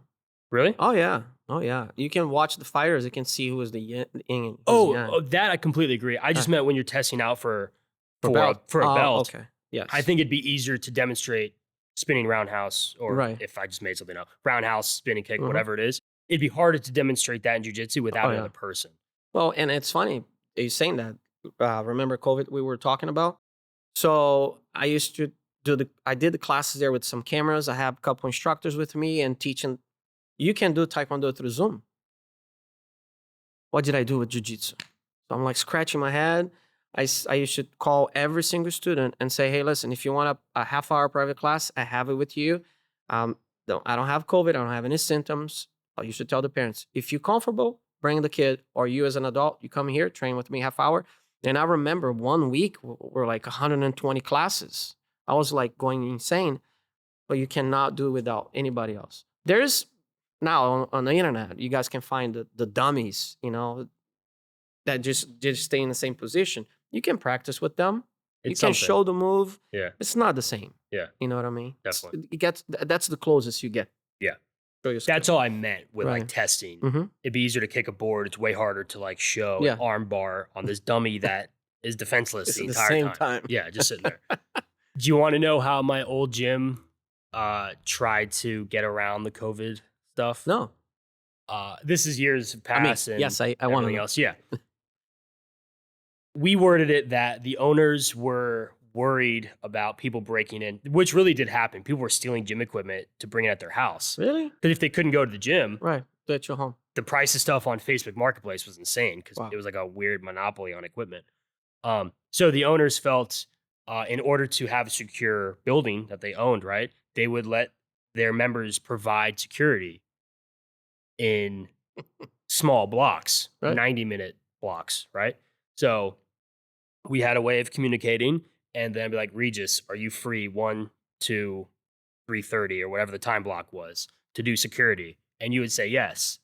And then if you and I are doing security and we're making sure everything's fine, Right. we happen to work out, nothing's going on. That's interesting. That's what we had to do. We're Right. making sure no one's breaking in, nothing's getting stolen, no one's getting hurt, whatever it is. So we would just provide security. Right. If people are catching my drift, I provided a lot of security. So when the national championship came around, I was already signed up in 2020. I qualified, I signed up. International pandemic happened. I was still trying to go. They definitely had to change the organization of the meet. We're spread out Right. and it was very weird. Masks and everything. You had to wear a mask, I think, unless you're warming up or on the platform. But it's pretty hard to like go back and forth, put the mask on and then try to deadlift Oh. 700 pounds and then That not was do awful. it. It was weird. But you could definitely tell who kind of lost training during the whole COVID thing. Right. I just provide a lot of security I in, bet. in 2020. So Who's security today, Tom? yeah, if again, so if pandemics happen, consider working security Right. Super cool. wherever you're training. That's a good idea. Consider that. It kept you guys accountable. Yeah. You know what I mean? Kept you guys And- training. And the whole distancing definitely happened when it's an entire gym. It's literally just the two of us. Right. But it was a way to It worked. Yeah. You got to adapt. I remember teaching class in the parking lot. So everybody line them up, get your distance, space from each other, and throw your kicks, do a little running, practice this and that, go home. Yeah. The boot camp idea has been around a long time, but those really popped up, Yes. right? Yes. We're like, all right, everyone's 10 feet away from each other, do Mhm. burpees and sit-ups and whatever the Yeah, workout still, is. Right? still around, still Yeah. hot. Yeah. Definitely. So how many years were you training before you earned your first black belt? Taekwondo? Sure. Taekwondo was 8. Jiu-Jitsu, I just earned 2 years ago, 2024. So Jiu-Jitsu was 13 years. And then people ask why it took so long for Jiu-Jitsu and not as much as long as in Taekwondo. Well, in my case, for example, Jiu-Jitsu I could only train twice a week. Besides being far, I have to be here for after school program and so on. I have to run a business. So I remember when I signed up and I asked my instructor, Marshall, is it okay if I train just twice a week? He said, no problem. Go on your own pace, as long as you're training. Taekwondo, I was going 5-6 days a week because I could at that time, so it went a little bit quicker. It could be faster for Taekwondo for me. I decided I should draw my name from, pull my name out of a couple testings that deep down in my heart, I didn't feel like I was ready. So it could be probably 6 years. Jiu-Jitsu normally, a normal person that trains consistently, let's say 8 years. And for that normal consistency, how many times a week would that be? 3, 4. 3 to 4. Yeah, 4 times would be ideal. But guys like my age, I don't advise them to train 4 times a week because it's so hard on the body, just like powerlifting. So at my age, I try to focus in my longevity. And I want to train for a long time. I don't want to go now and just burn the fuel and 2 years I'm like, I have nothing left. Short fuse. Yeah, no. Yeah. So for me, it's longevity. If you want to burn the gas right now, go 5 days a week. You know, eventually your body would say, hey, you over 40, slow down, buddy. Paid for it. Yeah. I do same thing with powerlifting. Extremely similar. I've had people come in, they're like, I'm doing this. What else you need to be doing? Less. That's what you need to be doing. You need it recovered. They're like, I'm training 5, 6, 7 days a week. Yeah, no. Like, how long have you been training 7 days a week? They're like, 4 months. I was like, You're not gonna last. You could have gotten all of those results working out Mhm. 40 less days, right? So 4 days is that magic number. Right. 3 is always kind of that minimum where Right. like you're kind of missing something, but you're kind of touching the main things. 4 is that happy medium. Yeah. Because then you get these super active people. They're like, Yes. what do I do on Saturday if I'm not lifting? Rest. Or just like, don't beat yourself up. Right. Go for like a walk. Right. Something. Move. You could do something. Yeah. You know, I mean, odds are if you're a really, really talented powerlifter, you're probably not the best swimmer. Someone's going to find some anomaly out there doing both. But like, you're probably going to be pretty beat up swimming for 10 minutes rather than working out in the gym for 2 hours. For sure. Or something. So like, if you're really bent on doing something, do something a little different. Yeah. Ride your bike. Jog right? a little bit. Something. Just something. stay moving. Yeah. If you're really that itchy, then keep doing stuff. And taking advantage of that conversation, I've had students and parents coming to me and be like, hey, can I train this amount of time? No. Why? My advice would be no, but you do what you think it's right, how much you can handle, because you're going to crash and burn and you're going to get fed up with. You need to miss a little bit too. You have to, you know, like that dessert that you eat every day that you like, your favorite. Eventually, after you eat for 2 weeks the same day, you'll be like, it's just lost the fire. So training, I used to like to have, I trained better when I had the breaks in between. I don't know, maybe I'm weird. But when I missed it, I would train better, especially soccer. When I will miss a little bit, we'll come back, miss 2-3 days, I'll play better. So I don't advise training too much. Overtraining can kill you. Yeah, it's true. Because if you're doing the 4 days, 7 days in the week, just stay to 7 days in a week. I've had people try to do 8-day splits. Right. But then it's a rolling schedule because eventually you've overlapped the previous week as 7 to 8 and you've done it 10 times for 10 weeks. Just stick to 7-day weeks. Right. But with 4, you're going to have 2 days that are back to back because it's not an even number, 4 with 7. So a lot of my friends and teammates and coaches, whatever, we start on Sunday only because most people are off of work. So it's kind of an easy day and people want to keep Saturdays to do whatever they want. Right. So Sunday and then Monday, and then every other day you get a break. Tuesday off, Wednesday, Thursday off. Gotta Friday. rest. Gotta rest. Some coaches, they say resting sometimes is more important than the training by itself. This is gonna be another 10-minute tangent, but talk to me about rest when you were competing for the U.S. Open, the national championships. Yes, that was 2006, 2007, something like that. Your U.S. Open? Yes. I think it's 2007. Okay. I believe. I just jumped in, but I was training. I was running. That's why I probably have a bad knee now. I was running, training a lot, teaching class, training with my students, doing extra training with some friends out of town. I was dieting, like you're supposed to. But I did rest when I needed. As soon as you just feel like you're just doing just too much, you're losing that, oh my gosh, here I go again. That's the maturity that we're talking about. Maybe it's time to ease up a little bit so you can get that hunger again, eat better, rest, hydrate, go back again. I trained a lot at that time. Yeah. A lot. So I tell people, it may have come up on a previous podcast, but for the world championship, maybe in the national championship, but for my worlds, I was sleeping as long as I could, as frequently as I could. So before squat Sundays, which is what we would do, I would attempt to sleep 12 hours. Oh my gosh.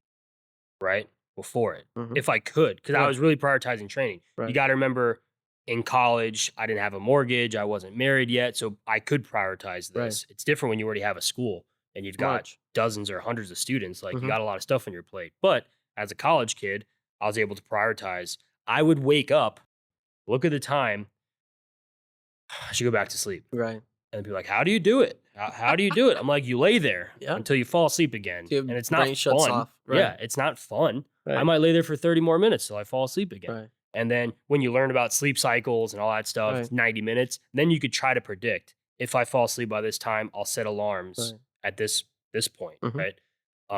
I would try to sleep 12 hours, Wow. and it paid off huge Oh dividends. yes. You wake up like on fire. You're ready to go again. Yeah. That's what I'm saying. The rest is so important, man. I've told my own athletes for powerlifting, they're like, I'm not sleeping well enough, or it could be all different reasons, right?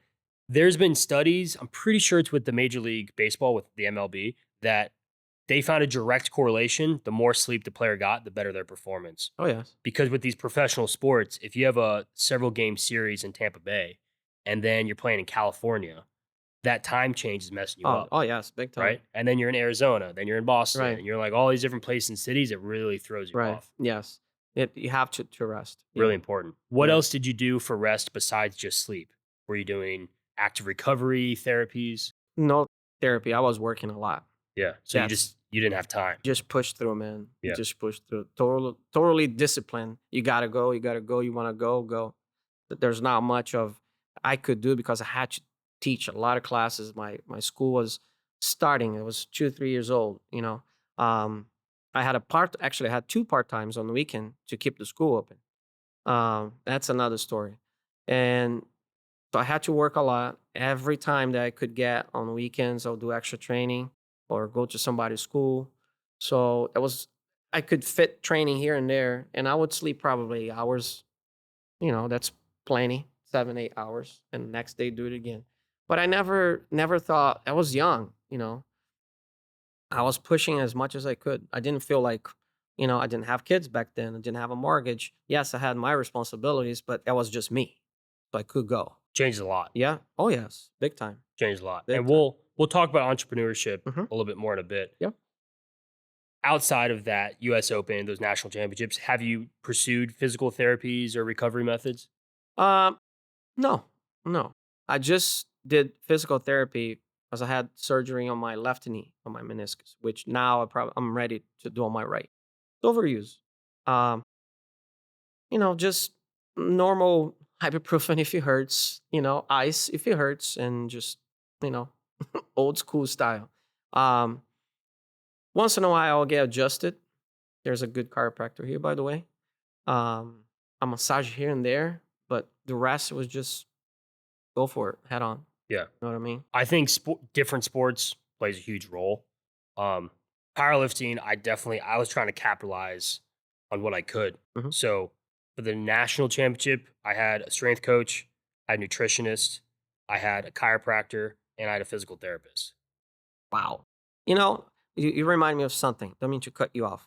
In '98, when I went to the Brazilian Championship, I had a friend, and his girlfriend back then, or I don't know if they were engaged. She was a psychologist, so she was working with athletes.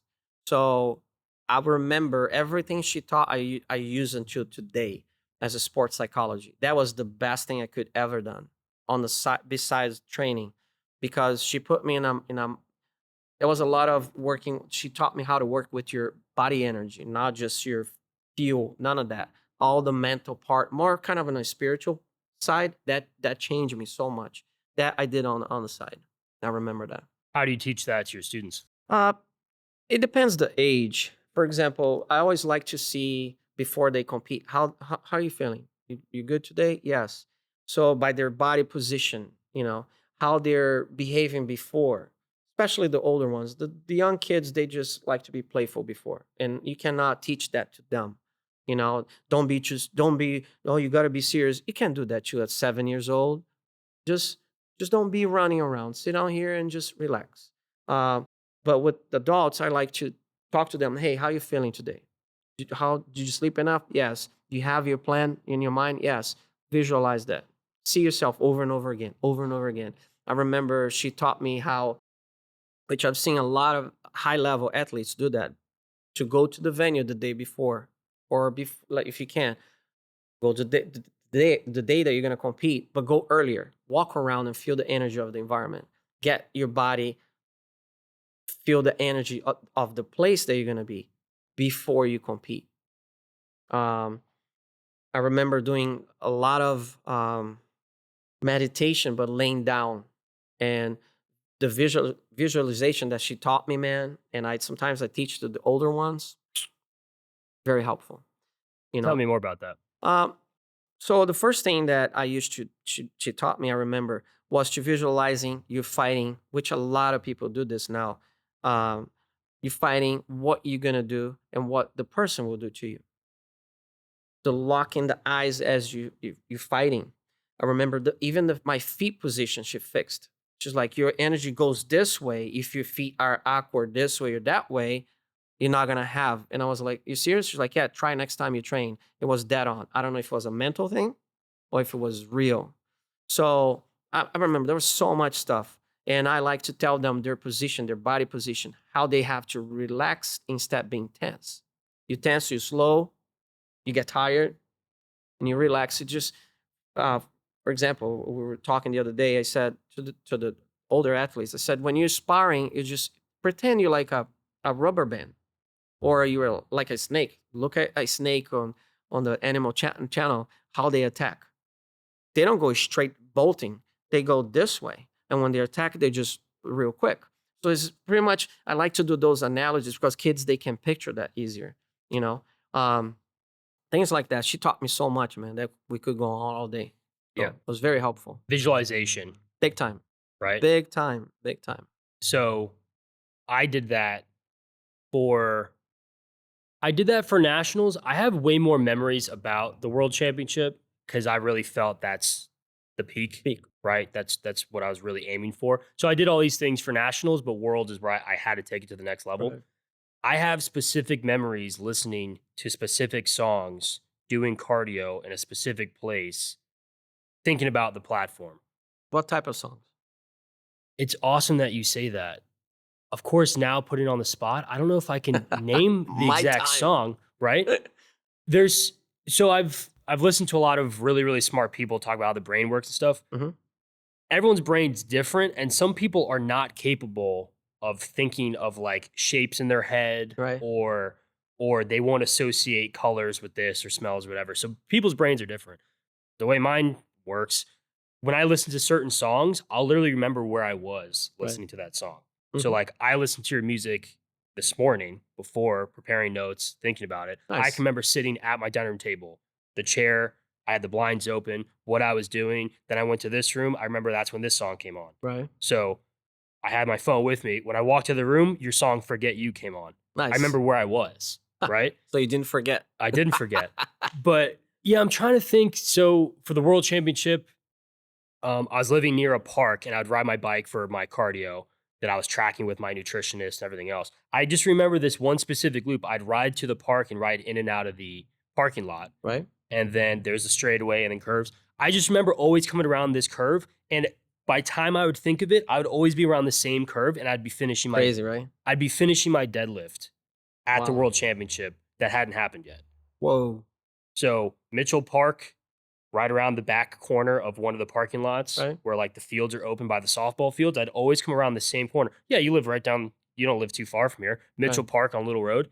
I would always be coming out of this one turn of the parking lot and I'd always be at that part of the event. Right. It's probably when I started my ride. I started with through squats and then through benches. And by the time I got to that part of the ride, I would always be imagining 700-pound deadlift, 700, 700, 700. And I think the actual number was like 705 was what I pulled Nice. with the kilo math or whatever. Right. I did this hundreds or thousands of times. You were there before you actually there. I was there so many times that Mhm. I knew when I hit it, this is how I'm going to shake the hands of the 3 judges that I have. Right. This is how I'm going to take my belt off. This is where I'm going to start crying. This is where I'm going to hug my coach. This is where I'm Nice. going to get to my. I had every step. It was almost like a rehearsal, but then it was just Right. like, I've lived this so many times. Now it's just time for that day to occur. Right. It's gonna happen the same way you visualize. Exactly. And I Right. visualized every single part of it. And speaking of music, which I listen unto this day, I remember listening to a lot of instrumental music that some people don't believe that I do because it helped me. that has to do with your frequency, because music is all about frequency. So the frequency 963, 369, 639. So those help you with mainly how to focus, calm your energy, all that kind of stuff. Look it up, guys. You guys are gonna like that. And she taught me how to listen to that. When I was meditating, she would play those songs. Like sometimes you go to some Asian, let's say my wife keeps taking me to do pedicures. They play those kind of music. And you can tell how you are supposed to be there to relax, how all your levels are like, you calm, you're relaxed. Changes your pulse, changes all sorts of stuff. Everything. It could affect blood pressure, Focus. all sorts of Right? things. I thought of probably 10 things when you were telling me about visualization. I'll give some powerlifting tips. People probably curious. You noted most of them. If you're able to go to the venue, check out every platform. Okay, this platform leans left. This one's slippery. And then look at what I'm going to be looking at. So I'm not fighting someone, so that's not really moving. When I'm on the platform, this is what's in front of me. I need to have a focal point. Right. But when I teach athletes about a focal point, they'll pick something not anticipating there's going to be hundreds of people watching and there's going to be venues and lights moving and a photographer and all this stuff. You can't pick the truck because the truck might drive away. Yes, it might not be there. Through the window, whatever it is. You got to pick something stationary and something that won't be obstructed. Right. Because, your luck, a 7'2" guy is going to walk in and cover the one thing you're looking at because you thought it was tall enough. You got to anticipate this stuff. In the back rooms, the warm-ups, which one do I like? Which one do I prefer? That bar is not the same. This one's rusted. This one's slippery. The scales to weigh in. I would weigh myself on every single scale if they were open, if that was possible. Some meets are more strict. Some they're not possible. I've been to national events, different federations, and I step on every single scale. I lean left. This is how the scale is reacting. I lean right. This is how this one's reacting. Every single one. So you tapped the whole environment. Every single part. I'll take pictures of every single one. If I had a control, sometimes they tell you you're on this scale, wait in line. Right. Sometimes it's just like, hey, next, and then you just end up in some random one. That's the worst. If I could choose, I'm like, this is the scale that I wanted to be on, and I'll be nice. You showed up late, don't worry about it. Take that one. Oh, you showed up late, take that one too. Because then I'll be like, this is the scale, and if I lean right, it's going to give me that tenth of a kilo, and that's the edge. Because then people are asking, they're like, oh, if you've already made weight, what's the difference if you're 99.9, 99.8? When it comes down to it, if you and I tied, that's how they're going to determine the breaking point, the winner. Well, I don't know if I can teach you this or if you ever heard and explain to you guys. I read the other day, it was last year, that, for example, when you go to your school, when you were in high school, for example, I don't know if you could change chairs and seats, but I took as example here, we have the parents sitting here behind you. All the parents, they come here today, the first time, they're going to sit in one chair. They come back again on Tuesday, they're going to sit in the same chair. So it's like they say your energy stays there. You always go to where your body feels more comfortable with, unless somebody's sitting there. So same thing you did with the scale. You know what I mean? You're like, okay, I test this scale. I like this scale. When I come back, and if you don't get to that one that you plan, you're on the other one, it's already messing up your brain. It could be. Right? I was trying to do it for the competitive edge. If that there was, the scale slightly off. They're supposed to be calibrated, but everything's, could be broken, or you could have a really heavy person. They mess up the scale or something. So you just try to have that competitive edge. But these are the things that I'm thinking about. When you noted seats like in a classroom or in a school like this, there's a study, I can't name the person, but they looked at students and student success. I think, if I recall correctly, it's the right hand of the teacher. Yes. I think that's kind of where the pupils, the brightest ones tend to be, right? I've had very, very, very ingenious mentors, coaches that will change things up on purpose. Right. They will just uproot the entire class. I love that. No COVID, and you might be like, today we're going outside in the parking lot. And then you see how everyone reacts. Right. You could see someone who, like me, planned the next 20 steps, and then you completely threw my plan away. You'll really find out how I adapt. Yeah. I could be really good, or it could crush me. But you're in a place that you're not comfortable. Changes my environment. Yeah. And just speaking on myself, I'm like a lot in one direction, but then in a different situation, I'll be a lot in the other. Right. Where like all this was my first time in the room. I'd never been here before. Right. So I kind of had an idea, but I had to be pretty malleable. Right. Once I came up with a game plan, I had to hit these Yes. steps, right? So So I'm I'm not. planner. Are you a planner? That's what I was alluding to. Certain things, yes. Certain Some things, things, no. no. So like when I travel, I just kind of want to have like a skeleton. Right. I've never been to Brazil. Have you been to Portugal? No, not yet. Oh man, because you speak Beautiful. Portuguese, I'm Yes. sure, right? Portugal might be my favorite place I've ever been to. When we went to Portugal, we went for our honeymoon. Right. We just kind of had like an outline, and then it's pretty flexible. We might end up there. We might Right. go I to like that. lunch wherever it is. Yeah. Pretty loose. But when I have something like this, I've got my notes. Step by step. You know, this is where the mic's going to be, this is where the lights and cameras are going Right. to be. And then this way I can kind of be consistent. Right. Where if I'm just deer in the headlights and I'm looking down, I mean, I literally color coordinate my questions. He did. He did. Where if I'm looking down, it could be really, really difficult to know what I'm doing if everything's in black ink. Right. But when I see it was blue, I'm like, oh, I've got to transition. I'm going to start a new subject. That's neat. Very And, neat. See, I learned something today. I learned that from my first interview I ever conducted, Right. which is not posted first. I post them in a random order. Right. I looked down my first time ever really interviewing like Where a am I real at? one. Everything was black ink and it was so overwhelming where I was like, I cannot do that again. So literally the second episode, I just switched up Color coded. as I changed, and it's just black and blue. Very cool. And it just changes. So it's way, Love it. way easier. Love it. So Yeah. we'll talk about note taking in a bit. You talked about energy Mhm. several times. I love that. Love this subject. It's hard. Each fighter, each athlete will have their own energy.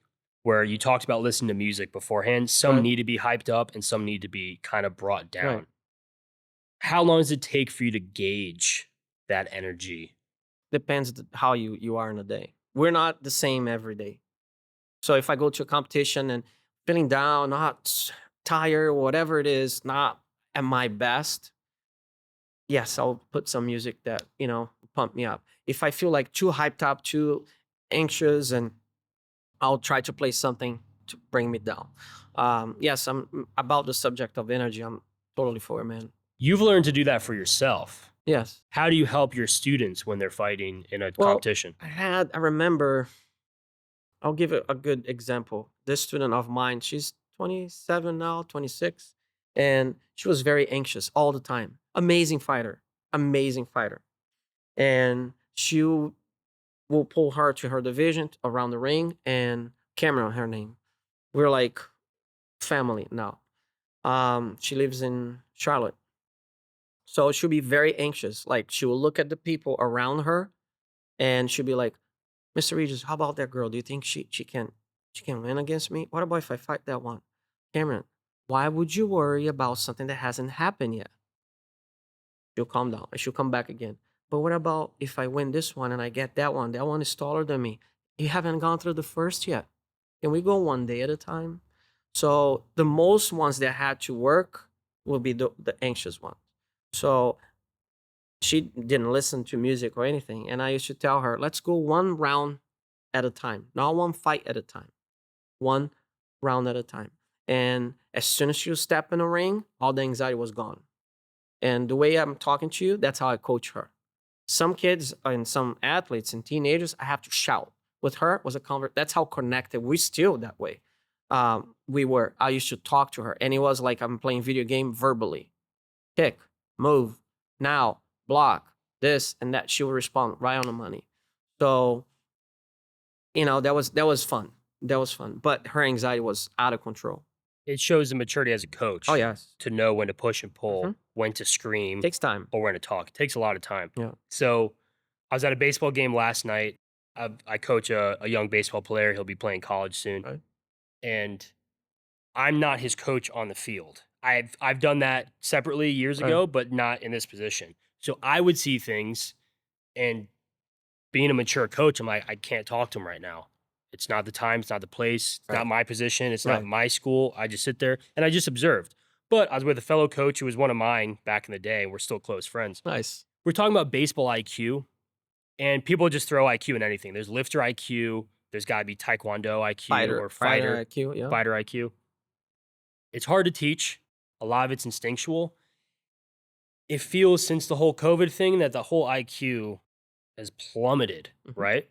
So I was not the biggest or the strongest or the fastest baseball player by any means, but I Right. worked really, really hard. Looking back, I realized, wow, my baseball IQ pretty high for my age, Right. right? So I was a catcher, typically the shortest guy in the field and not the fastest. When I'd be working with a pitcher in the middle of a game, he's pitching, he just starts to screw up, starts to do stuff. I had such a great relationship and trust with my coaching staff that they also had in me, and just my IQ as a player. They may be thinking it, and I just had to react because the coach can only come out so many times. Yes. Where it's like, all right, just shut up, go back to the dugout, let us play. But if the catcher has to go talk to him, hey, Blue, let me go talk to him. I'd come up to him. I would know, okay, Regis has to be told planting on this foot, this much pressure, this much Right. whatever to fix him. Other guys would walk up and say, how do you like your eggs? Hmm. And they're like, what What? the hell are you talking about? I'm like, how do you like your eggs cooked? Right. And they're like, what are you talking? Tell me how you like your eggs. You're like scrambled. I'm like, all right, you like your eggs scrambled. Do you eat anything else? This is in the middle of the game. And everyone's looking at us love thinking it. we're talking about curveballs and breaking balls and Right. all this other crap. I just start this completely random conversation. I'm like, all right, cool. Scrambled eggs, white toast, buttered, 3-piece bacon. Got it. Okay. All right. Don't suck. We're going to go back to the game. And then he's not thinking about all this stupid shit that's Right. been screwing him up. And then he's probably doing better. Right. Right? Take them to another place. Completely Right. different place. So I tried to know how all my pitchers liked their eggs Mhm. at one point or another. But I couldn't just use that in the very beginning. Right. It can't be first practice, No. right? Because I might not know Regis's scrambled eggs until game 12 Right. or the championship game when it actually means something. Right. But I might have found out with so-and-so like the second game because he's Right. just like, eating rocks, right? But then other guys, I would give them a cue of something they're not doing wrong. Mhm. But they didn't know that. So they're screwing up, they're screwing up, they're screwing up. They're just throwing pitches all over the place. I'm like, you're screwing up planting your foot. Right. Plant your foot here. This is what you're doing. And it could be different. You either have to go further or you have to go shorter. You're Right. overstepping, you're understepping. Probably wasn't their problem. But as long as they're thinking about their foot and not their arm not. slot or their arm, way better. Yeah. Just move them out of that place. That chaos that they have. Because if I told them exactly what they're doing wrong, Hmm. then they're just going to spiral in that direction. that would be worse. They're doing even worse. Yep. So it was cool that when I got into powerlifting, I've had different coaches and stuff. Coaches will do the same thing. Right. We're just like, oh, I just feel off today. He's like, take your shoes off. And there's reasons to take shoes off Right. for many different reasons. But for that one day, Right. probably not. A pretty infamous one is like your calves are too tight. That's the problem. Go stretch out your calves. Right. Go you do The rollers. myofascial release, Right. rolling them out, whatever else. Probably wasn't the calves. You No. might have just slept like shit. You're thinking about something, but you loosen up your calves do get loosened up or whatever, and then you're performing better. Right. So it could be a placebo, but it kind of works. isn't. It works. It You know, works. sometimes it is placebo, sometimes it's not. But it really shows the maturity of Yes. coach. Yeah. It takes time. It takes a lot of time, and it's a science. It's a lot of psychology, a lot. And I think life experience helps too. Like when you say the maturity, I had to become mature quick because of my home situation. Not that it was horrible, but a broken family. So no dad at home, and I didn't have that guidance. The only thing that, my mom, when she had a few hours, 'cause she was a nurse, and she would kind of guide me. And luckily, this kind of gave me another guidance as well. But the maturity helped me of my life experience. And when I bring this way here, it helps because my mom, even though she wasn't, she never went to college, she didn't have higher education, but my sister jokes, like my mom was a psychologist without going to college. And she used a lot of life experience and that she brought to us. And so I had to mature quick. I had to go to work I started at 13, and then went all the way up and haven't stopped since then, of which I should retire by now. I'm old enough. So I think the maturity comes with your life experience.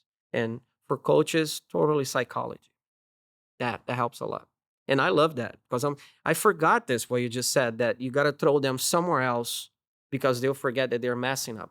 Usually when they're older, they realize, man, I cannot get, for example, this kick or this move or whatever, but get yourself out of it and bring them back. I like that. I'm going to start using it. How do you like your eggs? Oh, yeah. Do whatever it is. What'd you have for breakfast today? Yeah. Yeah, exactly. What'd you watch Love last it. night? Love Um, so I told you privately how the Psychology of Strength came to be. it. I won that national championship. People started asking me things and treating me differently. So my thought was, if people are going to listen, I'm going to start talking. So that prompted me. I've written every week, once a week since then. Right. And at the time of this recording, it's like 287 weeks every Sunday, Whoa. something like that. And it's over 5 years. But the very, very first one was 100% strength, physical strength. It was bricks to a healthy strength athlete. Right. And these are all the things I did to achieve this national championship that everyone's talking to me about. After I did that, I'm like, I'm never doing that again. Because like my grandmother had nothing to take away from that. Right. Right. And I would just like arbitrarily assume my grandmother was reading it. Right. And like, she doesn't really give a shit about myofascial release. No. Right. Or like my macronutrients. She Right. just doesn't really care. But when I leaned into the psychology, everyone can use the same psychology that I used of visualizing that national world championship Right. stage. I knew, I mean, part of it was just imagination, but like it felt like I've been there thousands of times. Whether the carpet was blue or red didn't really matter. Right. I walked on this carpet so many times. I know You've been exactly where there. I'm going. You know the place really Right. well. Exactly. Yeah. I mean, people have to go above and beyond. How are you going to react when you receive the medal? Right. Are you gonna cry? Are you gonna laugh? Are you gonna smile? Are you gonna punch in the air? Are you gonna scream? Because you could tell when people didn't rehearse that. Right. And they just have this erratic Right. behavior, which is okay. It's an Right. expression and it's fun and you've earned something, right? You could really tell when people are poised. Yes. And another lesson from my dad, do it like you've done it, right? Mhm. So if you hit a home run, drop the bat and run the bases. Right. But when you're showboating, again, people don't want to play with you. You're getting hit the next pitch or you're getting hit extra hard Right. the next time, Try to prove that You're you better fighting. than that. Yeah. right? No. So psychology plays a huge Oh yeah. huge Big role. time. Big time. And Love it. you can learn from, we talked about earlier, positive and negative Mhm. reinforcement. You can learn from really bad coaches on what not to do or learn what to do from really good coaches. Yes. Same thing with Yeah. partners. I like watching coaches when there's competition. I like to stay, not to copy, but hey, I might learn something from this guy. Why not? I don't know everything. You know, I love it. I Love it. keep quoting Coach Beats, Coach Larry Beats. It's the third time this conversation Yes. where he said, 1 is stealing, 2 or more is research. And he says Love he's it. done a lot of research, is what he famously says when he grins, right? Right. And I was just fortunate where I went to Clearwater. I drove just like you. I was driving 50 miles round trip to train 4 days a week. And then eventually I was coaching there. So then I was doing it 5 or 6 days a week. It's brutal. I drove over 50,000 miles to the gym, Wow. Clearwater, right? For over 5 years, almost Mhm. 6. So we would go to different competitions and I was just around so many high level performing Right. competitors and coaches where I'm like, this is just how we do things, right? Which is great. Exactly. Like we just take in, this is how she does it. This is how he does it. We went to these other competitions and judges like, I've never seen that before. I've never like, where'd you get that from? And Right. for us, it was normal. I'm like the 7th used to. person at the gym doing that, right? Right. That's just how Regis does it. But like in powerlifting, the coach can help line you up and then they got to get the hell out of the space, Oh, right? boy. So for squatting, like if you're going to squat, I can help line you up. You're like, no, your feet are off, move your feet, blah, blah, blah. And then I have to remove myself and then you can perform the lift. Wow. It's pretty cool, right? For bench press, you're allowed to have a handoff Right. where it's just helping you get out of the rack. Right. And then the coach Bye. completely runs away. They do the lift and then they're done. Deadlift, there's nothing to do. You're just picking something off the Right. ground. But like for bench press, all these other coaches just like, all right, 3, 2, 1, or the athletes counting, they just kind of hand it and like run away.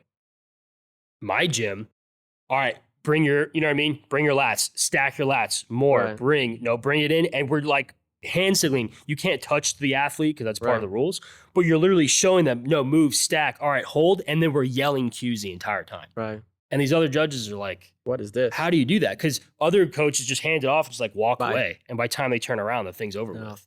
And like we're giving specific cues. And you guys are together. That makes them feel even more comfortable, more you got that energy. Here I am again, but you feel more powerful because you have your team right behind you with you. You know, Exactly. that's awesome. Depends on the athlete. Sometimes the coach can do the thinking Mhm. for the athlete. Sometimes it can't. It only works for certain people. Right. But when I watch other coaches, I have to take with a grain of salt. You can have such a deep relationship with this athlete that I might not understand the lingo, even though you're speaking English, Right. or if I understood Portuguese. Right? So people hear cues and then they like dissect that exact thing they said and they'll be like, that's not right. They don't know what they're doing.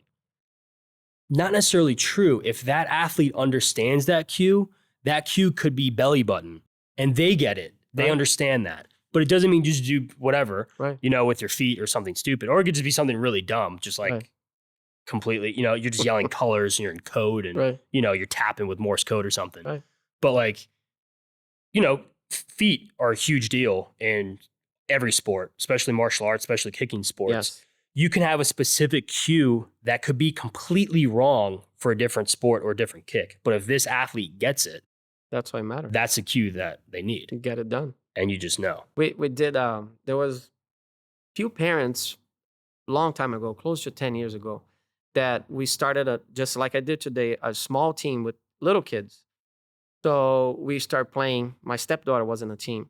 We start throwing fun names for them to relate with the kicks, with the punches when they have to move. Cheeseburger, French fries, ice cream.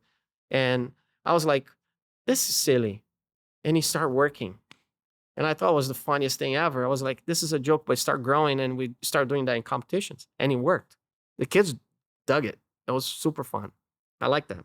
It works. Yeah. And you got to know this athlete likes funny. This athlete is super serious. This athlete has to be smacked in the face to do their job. Right. This one, if you touch them, they're going That's to it. crack. You really got to learn. It's a lot of feeling that you have to have. I've seen these memes where a lot of them are AI generated, but it makes Right. it funny. Where like, this is my coach. And then like, it's like the coach is a chef and a psychologist and a physical therapist and a school teacher and Parent. a plumber and a parent, Yeah. whatever. Where I think of it as a chef, where it's just like all these pans are on fire and you're just constantly moving stuff. Rotating. Yeah. You're just constantly. It's a lot of feeling, and I learned by doing it. Nobody came to me, and I'll take credit for this. Nobody came to me and be like, this is how you do it. I just went by feeling, and it's funny when the day I remember where I was at Nationals, that where you're saying this, one student, you have to shake them up because sometimes they freeze. This one, you got to throw a joke so they can relax. And this one, he likes the jokes because it makes him more, so it's more of a feeling that you have to read them. It's hard. For an individual sport, now think about a group sport that you have, let's say a football team or a soccer team. There's 11 guys there. You only can see or feel how they're acting, how they're feeling that day in the locker. And as soon as they go to the field, hard. because they're moving the whole time, it's way harder. I think part of the benefit is when we talked about that 3%, it's easier with the best athletes, right? Right. But hopefully their maturity and their like characteristics, Catching up. they catch up and they start to be more similar for that sport. Right. So that humor starts to match. Mhm. So rather than having 11 individuals, they're all kind of around this range. Mhm. And like these jokes will work, these cues will work, Right. or this coaching style. That's why, the captains, that's what that's a second coach in the field. Exactly. And if you're a captain and you're not doing your job, which is a player, and reading the players, that's when you're failing. Yeah. Being a captain is not easy either. And it has to be earned. Yes. So as a catcher in baseball is such a specific position. It's the only position facing the opposite direction. Oof. And it might be a fun fact in almost any sport. I can't think of another sport where it's the only guy. I mean, in soccer, offense and defense, Right. half the defenders are waiting and then the Right. offense, but then it's a push They and pull. rotate it again, yeah. Baseball, there's no reason for anyone. Right. If I'm looking backwards, there's a problem. The ball's behind me or it's in the air and again, the ball's behind me. That's Right. the only reason for that to Too bad. happen, right? So people always think about shortstops as the captain or maybe the center fielder, captain of the outfield. But Right. as a catcher, I see everything The whole game. and I can tell what's going on. And, it's called tools of ignorance. It's one of the nicknames for a catcher. And, you learn a lot. You got to have a sharp guy behind the plate. And to go a little bit on a tangent with baseball's seen really, really bad catchers doing all these really bad things. Right. Because at the very top, they're trying to value that position for their batting instead of their defense. So it changes the sport. So what you're doing is Regis is really good at batting, but he's been playing shortstop for like 10 years. Just throw him behind the plate because he hits really well. Right. You're not going to have what it takes to be a good catcher. And that's why these catchers aren't the same. You're not having them grown up the same way. So it's kind of like if you were in jiu-jitsu your entire life and then you just throw them into Taekwondo, you're going to have a different instinct. Night and day. You're not on the ground. You're not in your element, right? Right. So that makes sense. It's important to kind of grow. You know, think of goalies for soccer. Oh my God. Or, you know. They going online to play. That's a imagine throwing goalie as forward. Right. No. It's just not going to perform very well, right? Totally different. So I wanted to wrap up a little bit more about the colors for belts. You talked about their stripes. There's 6 stripes for every belt? Yes. Yes. Right? Yes. Is that for every martial art or is that just Taekwondo? So what happens is every school, they have their own belt system. You're going to see, for example, the color of the belts here, we start at white, yellow, green, blue, red, brown, and black for Taekwondo. And there's black stripes in between. So for example, you go yellow, and then you have what we call senior yellow, and then green, senior green, blue, senior blue, red, senior red, brown, and black. Okay? So that stripe that we have, the senior, it's a stripe around. The stripes for pre-testing, those are across on the edge of the belt. But there are schools that they have, let's say, camouflage belt. In Taekwondo, purple belt. They change. I don't know, whatever color. It goes from school to school. Every school has their own system. But the majority of them stays that way. The majority of them, they measure by beginners, intermediate, advanced, and black belt. Simple as that. The good news is black belt's supposed to be a standard. Yes, and then each of black belts, we have 9 levels of black belt. From 1st degree, which is 1st dan, to 9th. I'm at 6 now. Wow. Yeah. Speaking of which, you were teaching me 7th, you earn the title of Grandmaster. Yes. That's correct? Is there anything, I did not realize there's this many levels. You said there's 9. Is there other titles beyond 7? No.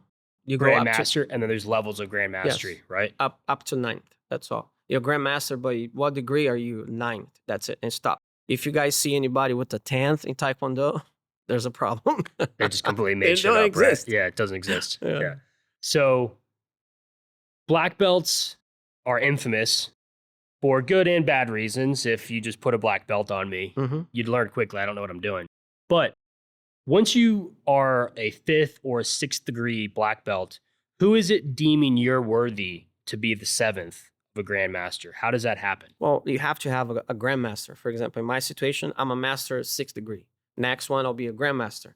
So whoever is going to test me has to be somebody above, at least 8.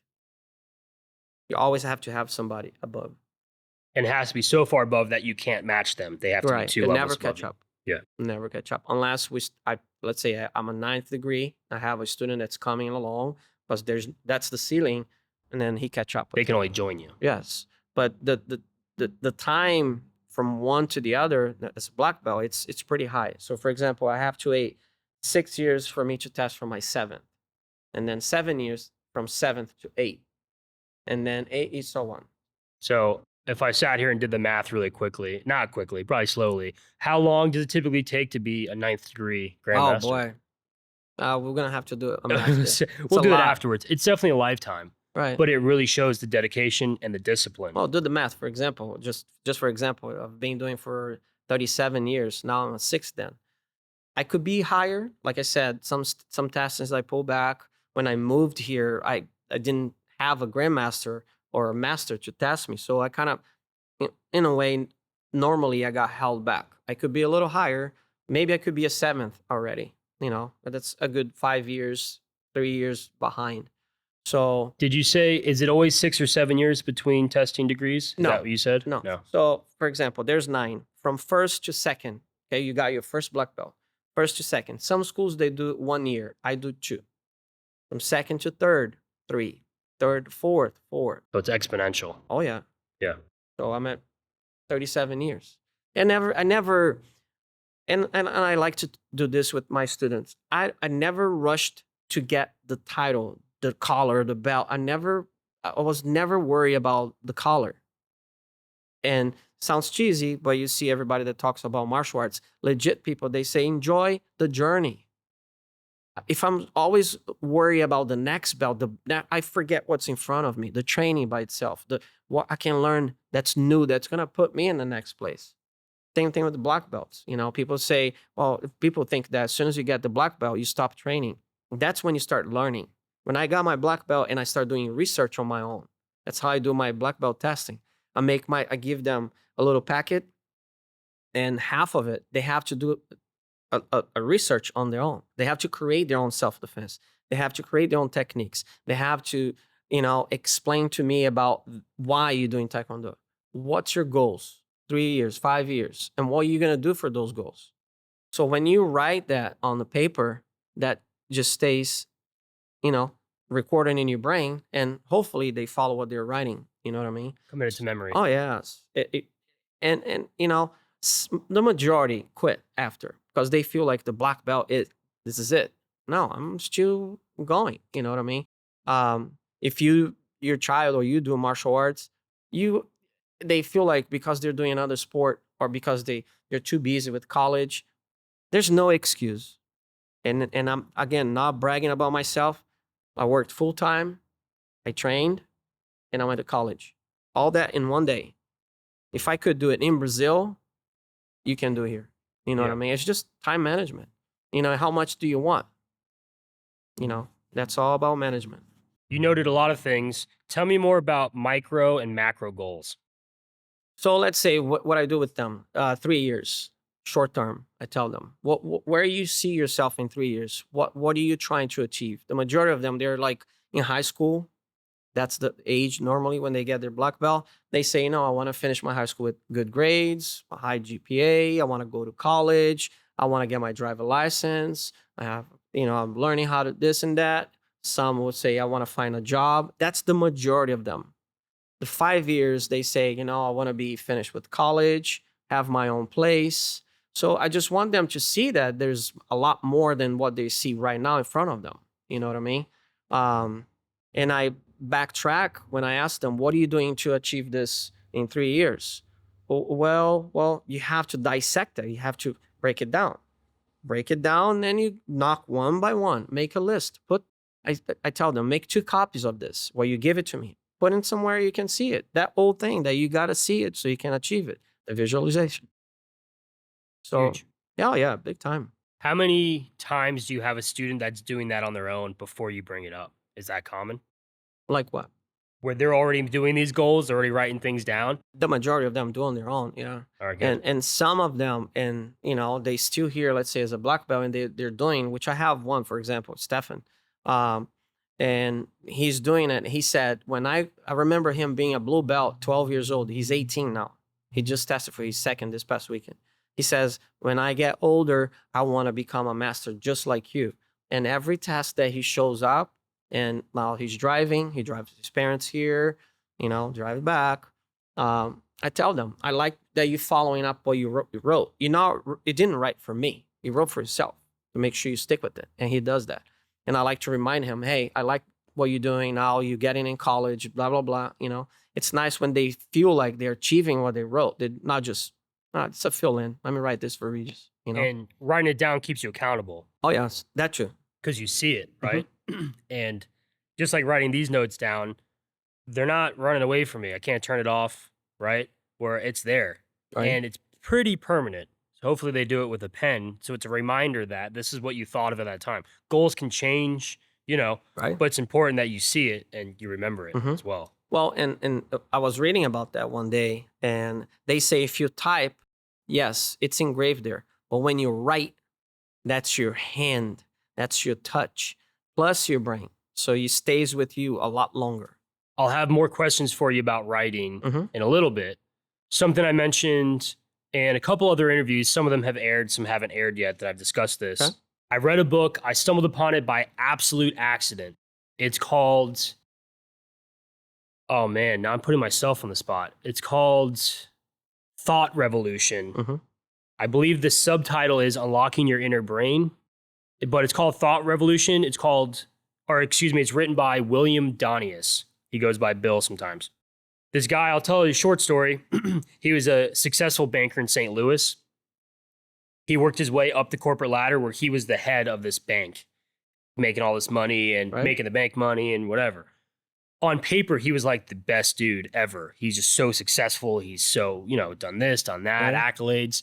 But in his personal life, he was kind of in shambles. He couldn't find a significant other. He didn't have kids yet. He didn't do the things that he really wanted. So he worked with these therapists saying, help me with what I'm struggling with. Yeah. He did not invent this, but therapy that they gave him, they said, write this down, put the utensil in the opposite hand. It doesn't matter if it's left or right. Write down the answer. And something happened, right? And then he was doing that more and more frequently. This moved him so much, he eventually left his job. I think he just resigned. Really? And he's written a book on it. It's called Thought Revolution. Right. And he's now done, he was like a contractor. He's done contract work or like an associate that you can work with for Disney and for creativity. I'm trying to think of a different word, but he'd be, what am I trying to think of when you charter someone? What's the word I'm looking for? But now you got me. He'd be like a third party, right? Right. And very, very, very interesting. He wrote a whole book on it. So we could do this afterwards. Are you right-handed or left-handed? Right. Right-handed. Mm-hmm. So use the left side of your brain. The left side of your brain is your right hand, or vice versa if I mess it up. So when you're writing with your right hand, you're using the left side of your brain. The left side's about logic, mathematics, more rigid stuff. The right side of your brain for your left hand is more emotional. It has to do with art and creative writing. Creativity. Yeah. That's creativity. Huh. So you'll get different answers. That's why lefties, when they do sports, they're so different. They're very different, but it's not just sports because it's also the way they're looking. So in baseball, it's different if you're right-handed batter versus a right-handed pitcher, or if it's left-handed. It's coming from a different side. Different angle, what you can see. So there's benefits to that. Right. But when you think about creativity, think of some of the greatest creatives in the world. So Jimi Hendrix was left-handed. He was so talented, he was playing a right-handed guitar backwards, upside down. It's crazy. And still inventing stuff. Right. So when I watch movies, I always pay attention. I we'll watch action movies or war movies or whatever. I always notice when the main character is shooting left-handed. Really? It happens a lot. So Tom Cruise shoots left-handed. I don't know if they taught him that on purpose or whatever. Right. But that's kind of a sign of probably a really, really, really creative guy playing an action role. Because statistically speaking, you're probably going to be right-handed. You could be left-handed, but you're probably going to be right-handed if you're a top-tier operator, which I never was. I'm not saying that, but just statistically speaking, more people are right-handed. Right. But when you have all these actors playing action guys, a lot of them are probably lefty because they're I'll pay attention. Creative people. So notice how they're shooting. Right. I'm sure it's going to play a role with how they're kicking as well, too. It's pretty unique. Because I notice in soccer especially, and people that they're lefty, but they're so creative. It was insane to watch. Now they have few, for example, Messi is righty. If I'm not wrong. And there's another one from Brazil, Ronaldinho Gaúcho, and he was righty. One of the most creative players that he would do things with the ball. They'd be like, how is that possible? And in fighting too, I noticed that they call southpaw. They're more creative. They fight a little bit more. It's a little bit more, it's like a painter, Unorthodox. Very, very creative. It's more beautiful to watch, more exciting. I don't know what it is, but I'll do that with my left hand. It's psychology. Remind me, we'll do that after this. We'll literally do it. Super cool. I mentioned this with Carolyn Von Warmer, another guest that I had interviewed. I did that with her. I brought it up in her interview. And I'll show you something afterwards she wrote for me. She said, I wrote this with my left hand. I still have it. I'll show you after this interview. Very, very fascinating. It all has to do with psychology and literally the different hemispheres of the brain. Right. So you can imagine people that are ambidextrous, they can do different things. They'll be more dominant with this skill, right-handed, or more dominant with the opposite. You could also try to cross-train it, where when I played baseball, I would kind of hurt my right arm with throwing and stuff. Right. I thought I needed Tommy John surgery where they replaced the UCL. Right. Thankfully, I did not.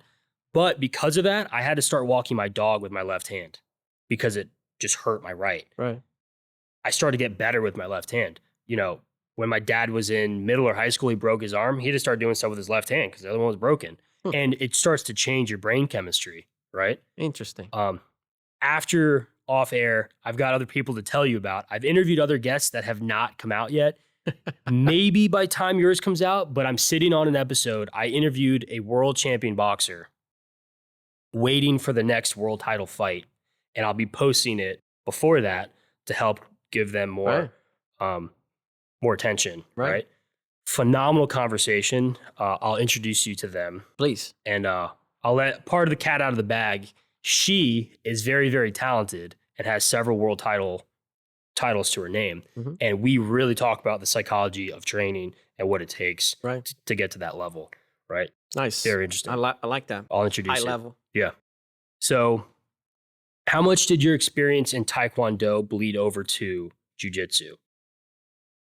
So what happened was, since I was doing Taekwondo for so long, that fire was dying. Like, what's next step? Am I just, and MMA was getting bigger. People were talking about Jiu-Jitsu. I was like, let me experience this first before I even think about teaching.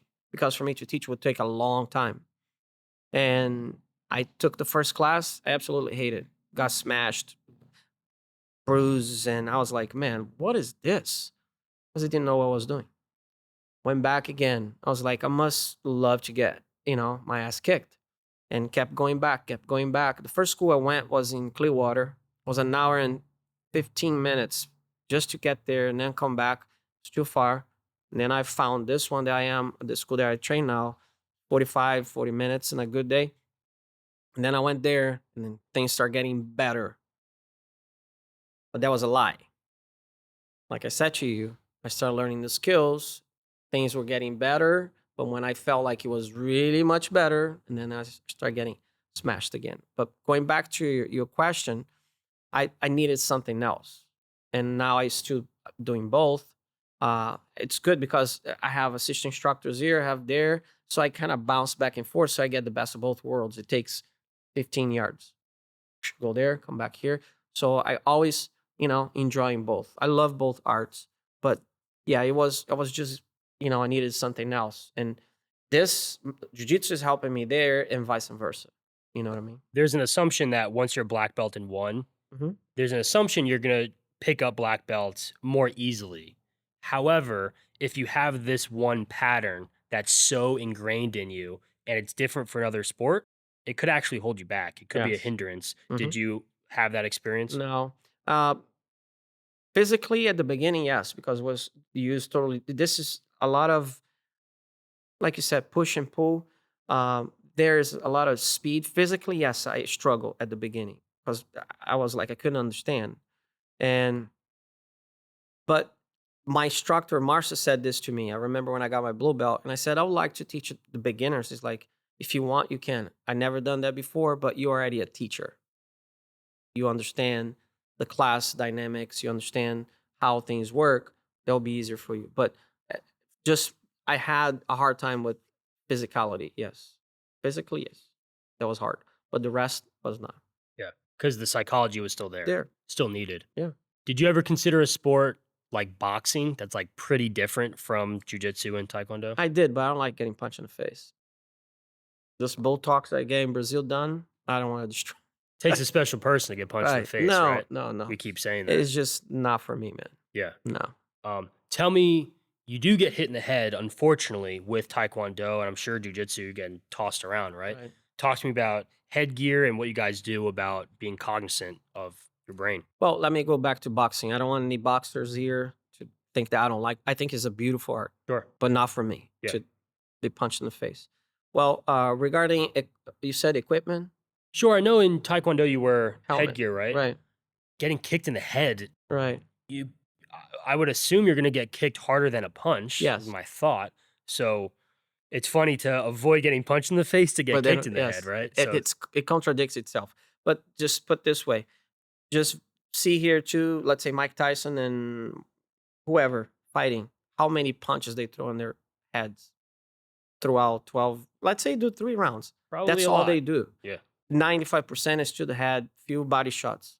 Taekwondo, out of let's say a minute and a half, 2 minutes, you might have 1, 2, 3 kicks the most, unless it's a landslide that they don't know what they're doing. So the percentage of kicks to the face is very minimum compared to boxing punch to the face.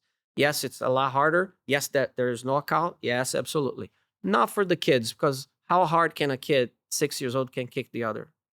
But yes, they wear the helmets. We have junior safety rules. That has to be light head contact. If the head jerks back, you disqualify. So you have to have control. Now, the adults division, knockout. Some tournaments, they let you do knockout division 15 to 17, and then they have the 18 and up. So it all depends. But yeah, it's a lot less kicks to the face. And with the helmet, you know what I mean? But it feels good when you kick somebody in the head. I don't have the experience to do so. When you fight it, yes, it feels good. Yeah. It feels good. We talked about the headpiece. Tell me more about what you guys wear. Taekwondo is pretty different from Jiu-Jitsu. Tell me the difference of the two. Well, Jiu-Jitsu, you only wear your gi, not even a rash guard or compression shirt, cup for competition, and that's it. No socks, right? No shoes? Nothing. Yep. Barefoot. Yeah.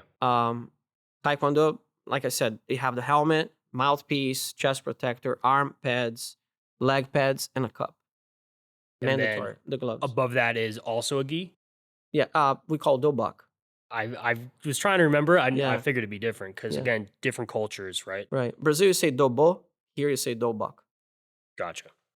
And describe what that feels like, the weight. Is it restrictive? Tell me about it. In Taekwondo, it doesn't matter how thick uniform is. Usually, Taekwondo uniform is way lighter than Jiu-Jitsu.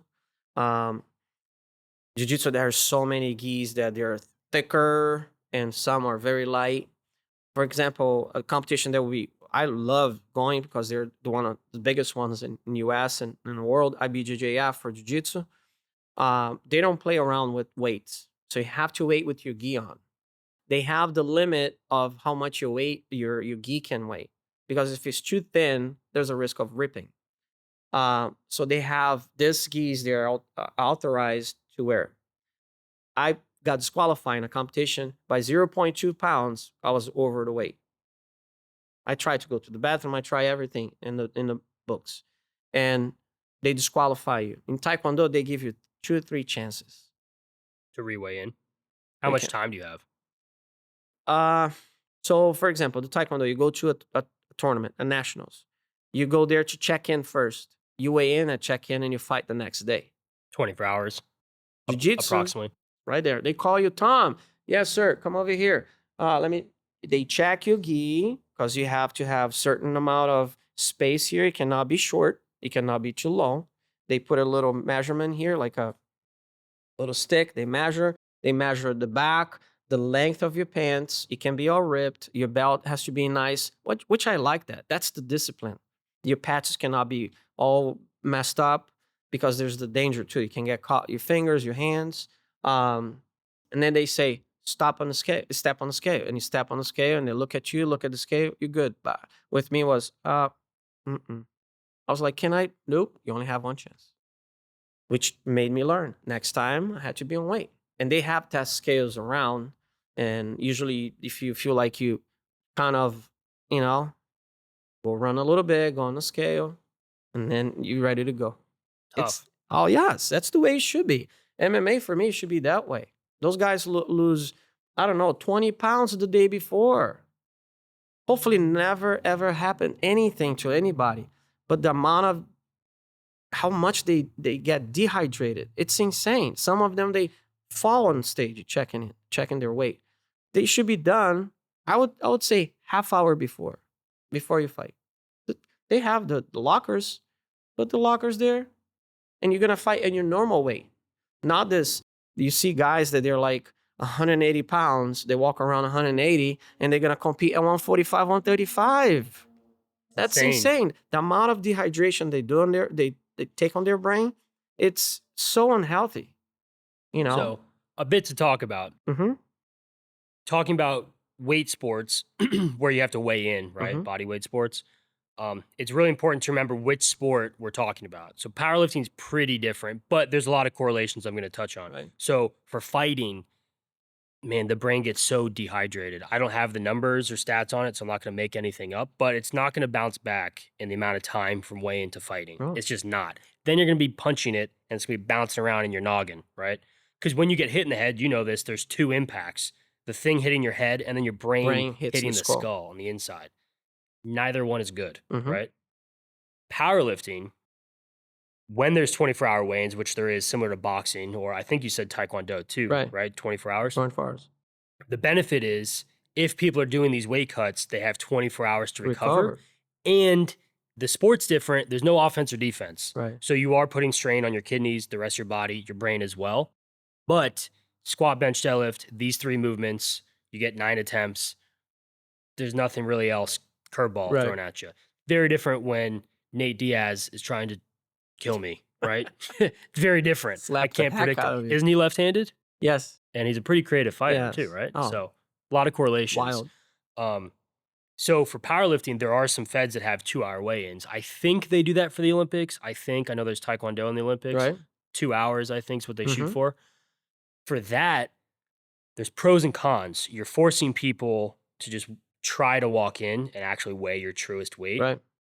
But then the people, those crazy 3%, when it gets into like 0.3%, they're always trying to get that competitive advantage. Right. So they're manipulating weight and then they only have 2 hours to recover. Now it's even more dangerous. Worse. Right?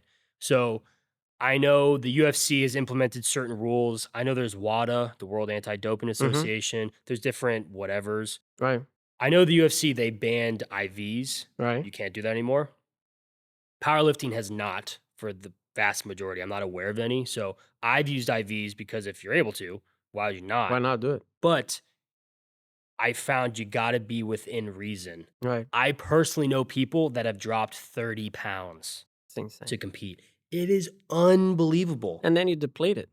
Extremely depleted. And there's two sides of it. You're so depleted that you're hoping you bounce back. Right. And then if you bounce back, are you still able to perform Nope. or did you just put the weight off and back on? You're not up to your 100% capability. Exactly. I don't believe so because I've done 6-7 pounds. It was awful. I felt like horrible. I'm not advising anyone. What I try to do is keep it within 10%. 10%. Beyond 10% is Too much. so drastically dangerous. Too much. People forget 10% means 10% of your body weight. Yes. So when you hear of a 165-year-old or 165-pound woman manipulating 10 pounds, it's way bigger than if I'm manipulating 10 pounds. Yes. Because I'm at 220. Way different. Yeah. And I've seen in Taekwondo, I've seen coaches doing that with kids. I'm totally against it. Now, let me rephrase that before you guys throw rocks at me.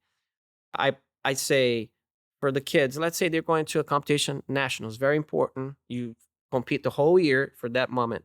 I tell the parents all the way, if he's 1-2 pounds, okay, it's doable. You have a month, cut the sugar, cut the junk, make him work, water, and eat healthy. That's all.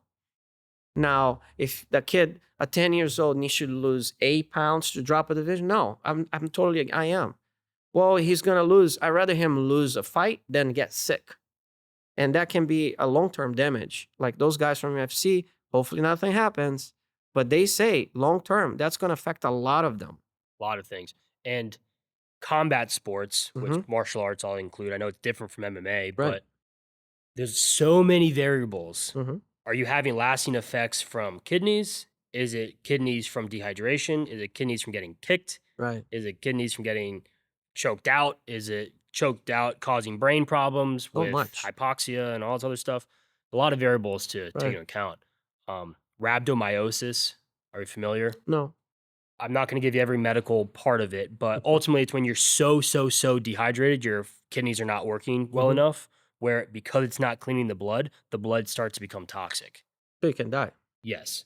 That's just like a very oversimplification where proteins in your muscles aren't really moving and getting out of the body the way they're supposed to, and it's very dangerous. Wow. Hospitalization is extremely necessary. You could faint, you could seize, and it can cause other problems as well. I think it can cause cardiac, possibly arrest. Google rhabdomyosis. People just call it as rhabdo, and it's not fun street cred to have when you find out this person has rhabdo. Right.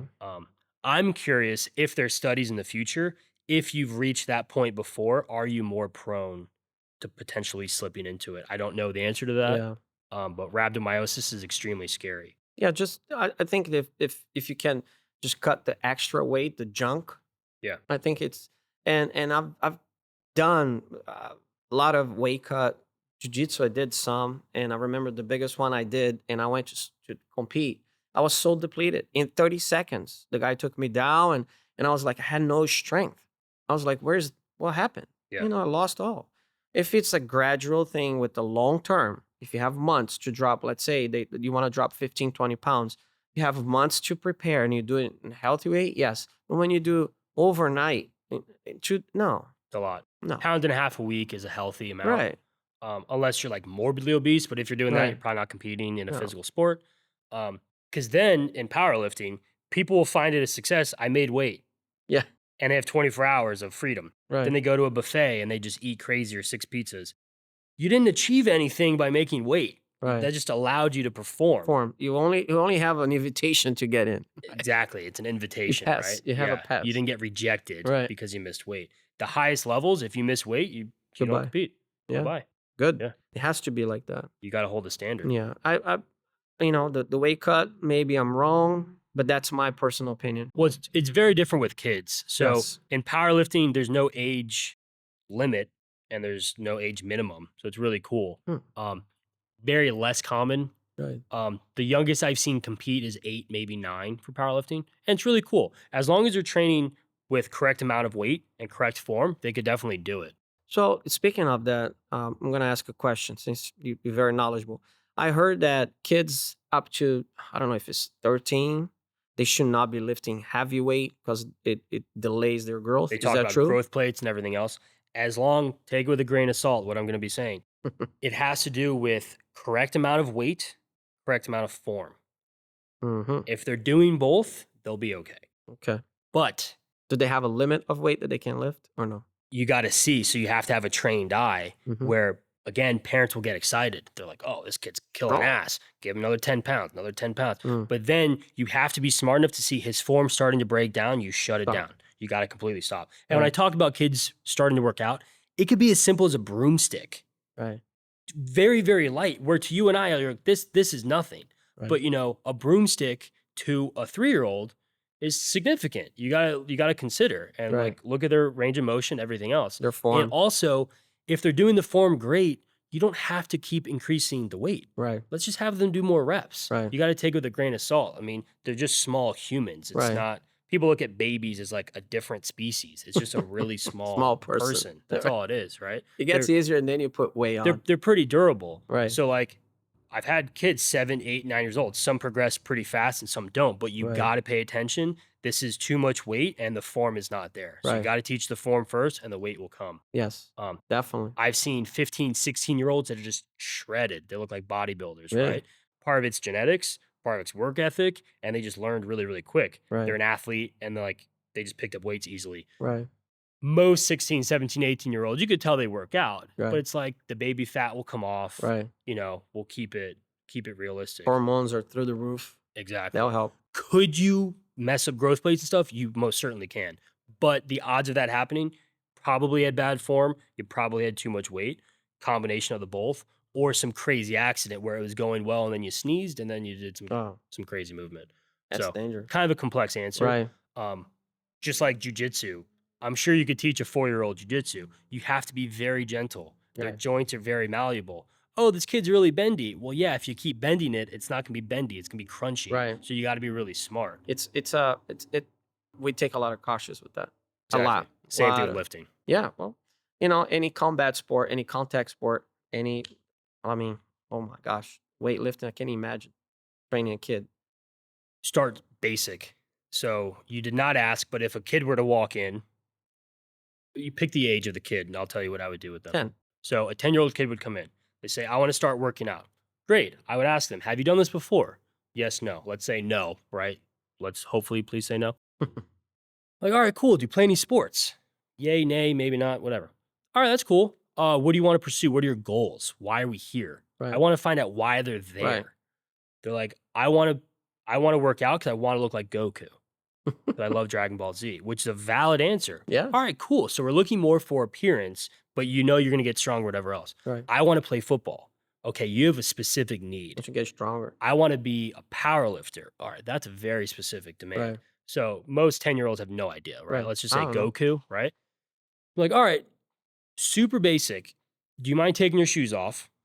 And I'm going to hand them a kettlebell. I'll teach them what a kettlebell is. Kettlebell is a weight, and it's got And- one handle on the top, and you can swing it, you can do stuff around, but it's pretty cool. It's only one handle.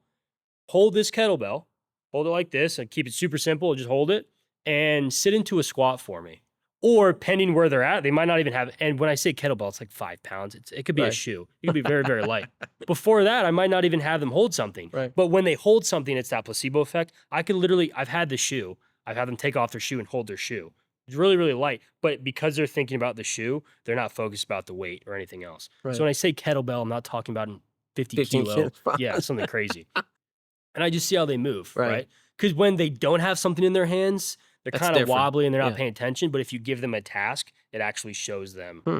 oh, he's watching me. Like, I got to be doing something. And you're going to see this, thoracic rounding. They're Right. pronating. They're doing all this silly stuff and their knees are touching. And then we work from the ground up. Right. And the reason, just take the shoes off from the get-go. Squishy shoes are not good. Right. The way I describe it, you're not going to build a bridge on a trampoline. Right. You want to have a rigid base. Well, if your shoe is really, really squishy, you're not feeling the ground. Right. So let's just start with the shoes off. Flat. Shoes will eventually come back. Right. There's a whole different philosophy of heels and different shoes, and Right. this one's $400 or whatever else. You already have feet. Hopefully they're free, right? Let's just use them and just feel the ground with your foot. To kick, I would not want to kick someone wearing ASIC running shoes Yeah. that I'm going to run a marathon in, right? Yeah.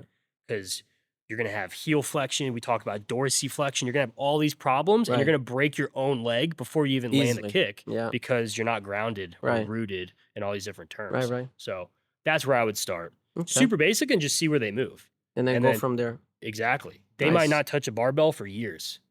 All right, we're going to work on kettlebells. Right. There's a lot of ways to make a kettlebell hard or difficult. Yeah, I see. Like as the time goes by, I feel like kids being pushed to higher level quicker, younger.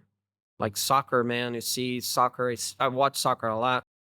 Kids that they go to those academies where the kids are training, and at 12, 13, they're already signing contracts with big teams. That when they turn 16, 17, they go to overseas or whatever. So, but there's always somebody taking care of the kid, tracking them, watching them. Like, oh my gosh, can they be kids? Oh no. So Keeping it fun. yes, thing. Yes. I didn't tell you, I told you I played baseball and stuff. My old coach, he's working with this international organization. It's called WARBEV, the World Organization of Baseball Events. Okay. And he texted me like a week after my honeymoon saying, hey, are you interested in playing third base? Or do you like coaching third base? Or whatever he said. Third base typically where the head coach is for the most part. I was like, I know where he's going. So I accepted, and I helped coach a U.S. national team in the Oh, wow. Dominican Republic. It's quite a way to make a coaching debut for baseball, because I haven't coached baseball. I've been coaching powerlifting. Right. And it was fun. But the Americans quickly realized these kids are drafted by 16. Wow. So at 15, 16, it's make or break. This is all they're doing. Right. 20, 30, 40, Wow. 50 hours a week. This is what Like they're a doing. job. Yes. You're a junior in high school. You're trying to get your learner's permit. You might have a girlfriend. You hate chemistry class. All over the place. And you're just trying to play baseball, right? And this kid's throwing 94, and he's got 12 MLB teams looking at him. wow. Completely different, eye-opening experience, right?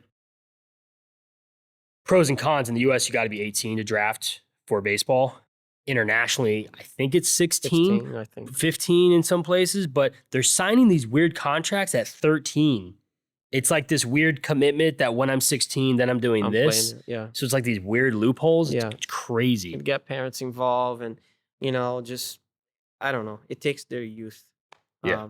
For me, it's just too much. So we've been talking a lot about competing, martial arts, all sorts of stuff. You were born in Sao Paulo, Brazil, Yes. right? Tell me about your move to America. What inspired that? I came here in 97, 2 years before I moved here, to a competition, actually two competitions, one in Orlando, one in Tampa, with my team from Brazil, with my master back then, Fabio Goulart. We were 40-some athletes. It was a huge team. We did a big fundraiser. There were younger kids all the way up to, I think, 50 years old. So it was a vacation, but we competed too. I usually, watched a lot of American movies in Brazil, MTV when it came out, I had the American flag in one of my motorcycles. My friends were all bitching at me like, why you like this flag and not the Brazilian? I'm sorry, man, I like it. I guess it was meant to be. And when I came here in 97, I just got mesmerized. I was like, oh my gosh, this is amazing. Finally I'm here. This is the place I would like to stay. I had an offer from my school. I didn't speak any English then. Korean master asked me, "You're a good kicker. Can you stay here and I'll teach you and you work with me and become an instructor?" I had a job there. I was working in banks, like we talked before, and I just got a new job. I was starting when I will get back. That was January 16th. I'll never forget that. Of 97? Yes. So when I went back to my job. I had two friends of mine from the same team that moved here after we got back. And they both stay here. We were in contact the whole time.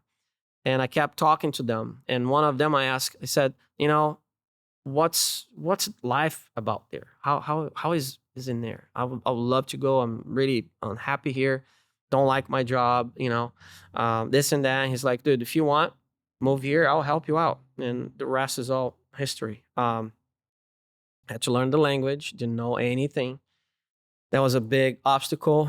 The way I learned and had to work at the same time, was a big challenge. I left everything, my college. I had an apartment I just financed, give it back to the bank, and just decide, what, I'm going to try it. Doesn't work. Like my mom said, it doesn't work. You come back here and start all over again. The house is here. You gave yours away, but my house is here. Just come back. Your room is still here.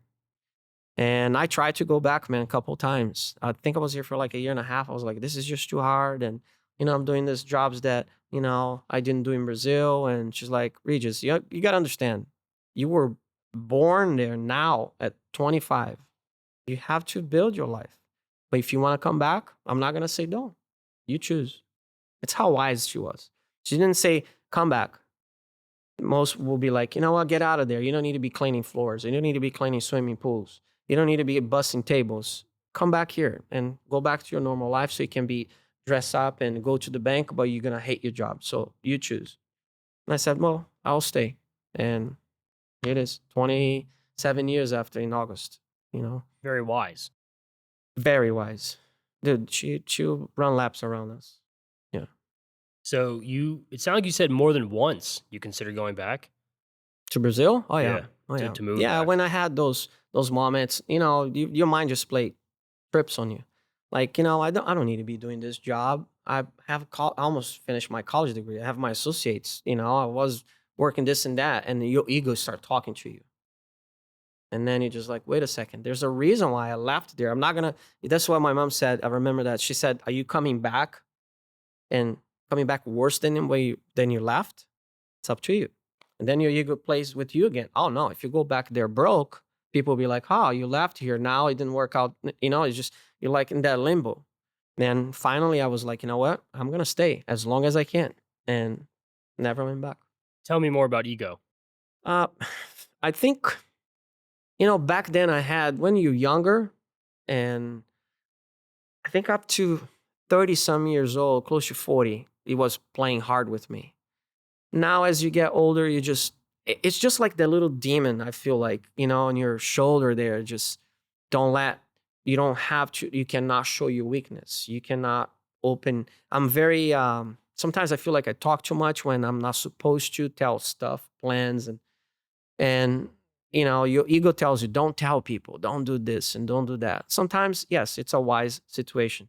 But I think your ego, sometimes it can play some tricks with you, and bad ones, put in bad situation. I think the older I get, the less my ego speaks louder. You know what I mean? You just keep getting smaller. I've written about it. Mm-hmm. I wish I could recall everything I've written off the top of my head. I think of it like an encyclopedia. I got to go back. Right. What did I write about? It's been 287 weeks, mm-hmm. 287 different ideas I've talked about. But I've touched on ego a couple times. Mm-hmm. I described that ego never stops talking to you. It either gets quieter or you learn just not to listen to it. That's the hardest one because it's inside. You can't just. So it's always here, and sometimes you just have to, you know what, shut up. But I guarantee you guys, if you're younger than me, it gets quieter and quieter. It does. In a healthy way. Yes. Right? Yes. Some people have to learn just not to listen to it. It's always screaming at them. As much as you can, you know, because it will play tricks on you. Because you can be smaller than this person. You can be less than this person. You know what? So what? At the end of the day, we all go to the same place. We wear our pants the same way. You put your shirts the same way. You know, and we can go on with this. Yeah. My dad would say the king and the pawn go back in the same box. Mm-hmm. Right? And it's a concept I've had written in my phone for probably 5 years, and I still haven't put out a weekly post on it. But it has been. Yeah. There. So I had questions about, I think it was my second question. Did you already speak English before you moved? And you said not. Tell me about learning English moving to America. It's going to be funny. So I'll give a few examples the way I went to school for a little bit, and it was just schedule-wise wasn't working with the job that I had. So I started doing, you know, I had a dictionary, Portuguese and English. And I remember my work truck, what I did was I would play with the pages, and whatever page I'll pick 3 words from there. And I'll write in a Post-it and put on my dashboard for that whole day while working with the truck. So I will read it and the translation will be there. Now, when it comes down to the sound, that was the hardest. First, you start understanding, but you cannot communicate, express yourself. So I used to watch movies, let's say Die Hard, you know, with the caption there. So I'll watch with the caption and then watch again without the caption. And sometimes I'll cover it, you know. So in my mind back then, I'll try to relate the image for what I could hear. So you can pick up a few words and you see the image and you start comprehending. The biggest mistake I was making was trying to translate everything by the book. It's more of an interpretation than, you know, I can even imagine 26 years ago, I'll be sitting with you here doing an interview and speaking only English. And it never crossed my mind. But, you know, thankfully, my wife is American. My 2 stepkids, everybody speaks English at home. They complain to me that I don't teach them Portuguese. And I said, I learned your language. You learned mine. I'm only 1. You guys are 4. Yeah. You know? I'm sure you would help them learn too. Oh, right? yes. Yeah. Sometimes I teach them a few words here and there. Yeah. But so it was hard learning, man. I still sometimes, they teach me. That's not how you say it. Accents, you know, the grammar is backwards, you know. But for me, it's a good challenge. You know what I mean? Yeah. Every day you got to learn a new word. Definitely. So. A brand I would love to work with. So I write, like I told you about, and I'll try to think of a word. I'm like, I don't like that one. And I'll go look up a thesaurus online. I know there's books, but go online. I've used Webster. I've used dictionary.com that owns thesaurus.com. And they always give me the same words I already know. So I discovered Word Hippo. It's a website and an app. I'd love to work with Word Hippo if I can get their attention. Do it. They give me great words for a synonym, and they actually don't use the word synonym, which means similar. They literally just put similar to. So it'll give you several phrases where I'm like, I don't want to use the word hard, but I know the other words like difficult and not easy. Word Hippo will be like arduous. Whoa. Yeah, very, very difficult, right? Trying to think of more like perilous, like things are just extremely difficult. That's peril is more like sadness, whatever. But yeah, I'm learning way more words. It's genius to write them on a sticky note on your dashboard and you're rehearsing it all day. And I'm watching. Every time I get in the car, I'll get out, clean my swimming pool, get back and see it again. And it's there. 3 words every day. And you were handwritten it. Yes. Written, right? Mm-hmm. I think if you wrote it right-handed and left-handed, you'd be hitting both hemispheres. Yeah, I'll work on that. Which is pretty cool. Definitely. Remind me, we'll do that after this. Yeah. So I've asked other people this. So my baseball coaches, a lot of them were Latin as I got to the higher levels. Not that that means higher level means anything, but just, you know, as I was progressing, I'm like, wow, these guys played the major leagues. He was drafted, this, that. I would ask them, they would come to America from Venezuela or could be another country, could be Puerto Rico, Colombia, wherever. I would ask them, do you think in English or do you think in your native language, which for them was Spanish? Do you think in Portuguese or do you think in English? Now in English. now in English? It's funny sometimes you talk to yourself. I talk in English with myself. I remember my first teacher saying to me, I had two. Um, I went to a public school and a private school In to learn America? English. Yes, try it, and it was just not working. She said to me, she was, I think, Colombia, Venezuelan. She said, Regis, when you start dreaming in English, that's when you learn. I thought it was a joke. I was like, there's no way I would be dreaming in English. And it happened. And I remember I wasn't going to school and I called her. I said, I forgot her name. Been so many years. And I said, I just had a dream in English. She's like, now you learn English. Good job. Keep studying. Crazy, right? Yes. I never thought that. And nowadays, yes, I talk to myself in English. How is Portuguese, the language, different between Brazil and Portugal? Is there Put this variations? way, yes, put this way, English from America, English from England. Yeah. From Portugal is more formal, old school. Brazilian Portuguese is more like American English. There's a lot more slangs. It's not as formal, you know what I mean? Yeah, just like Spain and Mexico. There you go. You know, Yeah. Spain Spanish and Mexican Spanish, Right. right? Different. So very cool. So what made you pick Tampa and specifically Florida? Is because your friends were here and you already visited? Yeah. The one that I stay at his house, actually both. The first one, he was in Sarasota. And then his job, he got so busy, he was doing windows. And he got so busy, and I came back to Tampa, where another one is here. He's still here. He lives in not Sarasota, Fort Myers. Both of them still here. And I stay at his house by USF in Tampa. Sometimes I drive by, and it's just that film just plays back. And I stay here. He moved to Naples, so I was the only one staying in Tampa by the USF. And I got a little apartment and start going from there, you know. Like I told you, the newspaper, I found that flyer newspaper, the old one that goes in the mail, little tiny paper. And I found a job as martial arts instructor, which was the rec center right across the street, veterans. And I started teaching here, and here we are 20 some years ago. Wow. That's where I started playing baseball. Yeah. Veterans Field. Maybe I was teaching there anywhere in the field. Yeah, honestly. Yeah, years ago. knows? Very, Right. very cool. Were you already teaching in Brazil? Were you teaching at all? I taught 1 year there. Like I said, I was working in the bank. I had to be at the bank at 9 o'clock. And then after the bank, I'll go to college, and my day was over. So I would teach in the morning before that 9 o'clock window. So I'll shower there and go straight to work. So you had some experience before opening up. Yeah, a whole year. Yeah. There's a friend of mine. He retired from competing. He was high level too.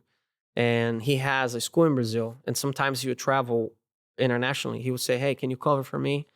He detached from my master back then. He opened his own school. And he said, you know, if you want to come here and teach when I'm out, would you do it? Yes, for free. And I remember one day as a red belt teaching a class, and everybody's laying on the floor after, you know, we're relaxing. And I just felt like I've been here before. That was the weirdest thing in my life. I've done this before. I told my master that. He's like, maybe you did that in another life, man. Something like this. And Deja vu. it was the weirdest trip ever. It's crazy, right? You're here. Isn't it crazy when you have a reoccurring dream, Mm-hmm. right? Feels familiar. Yes. It's just like, what's going on, man? Odd. Yes. Right. Have I done this before? You noted your friend started another school when he wasn't working with that master at the time or anymore. How does that work? Do you have to kind of have the blessing, or is there a rivalry or the respect? The proper way is, hey, Tom, Master Tom, would you mind if I open a school? As far as you're not in let's say here, 20 miles radius, something like that you're not affecting your master, somebody that taught you, something that you're going to work with, you're going to make money with. You know, you don't affect his business. Yes, you could open across the street. There's a Burger King and then McDonald's, but that's a totally different scenario.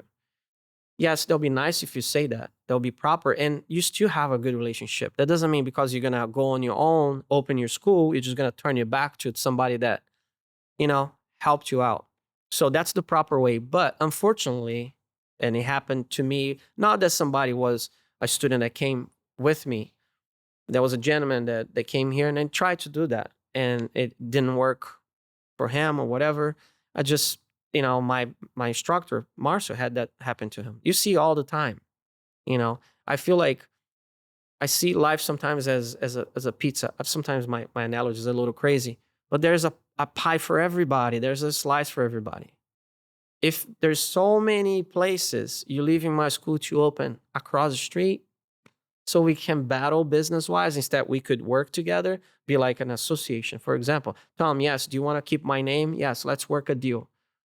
Once in a while, I'll show up there, and you can say to your students, this is the man that I learned from. So you can give them a good role model, and they will do that same to you. Exactly. The majority are not doing that. One of my writings I wrote, the saying, the hand you're dealt? Mm-hmm. You know that saying? Yep. So it's actually a song that I was listening to, and that was one of the lyrics. Normally it said when it's not good, that's the hand you're dealt, they open across the street, right? I realized I had this epiphany. I was in the Sam's Club parking lot when I thought of it, and I literally parked the car and wrote the entire thing in one go. Wow.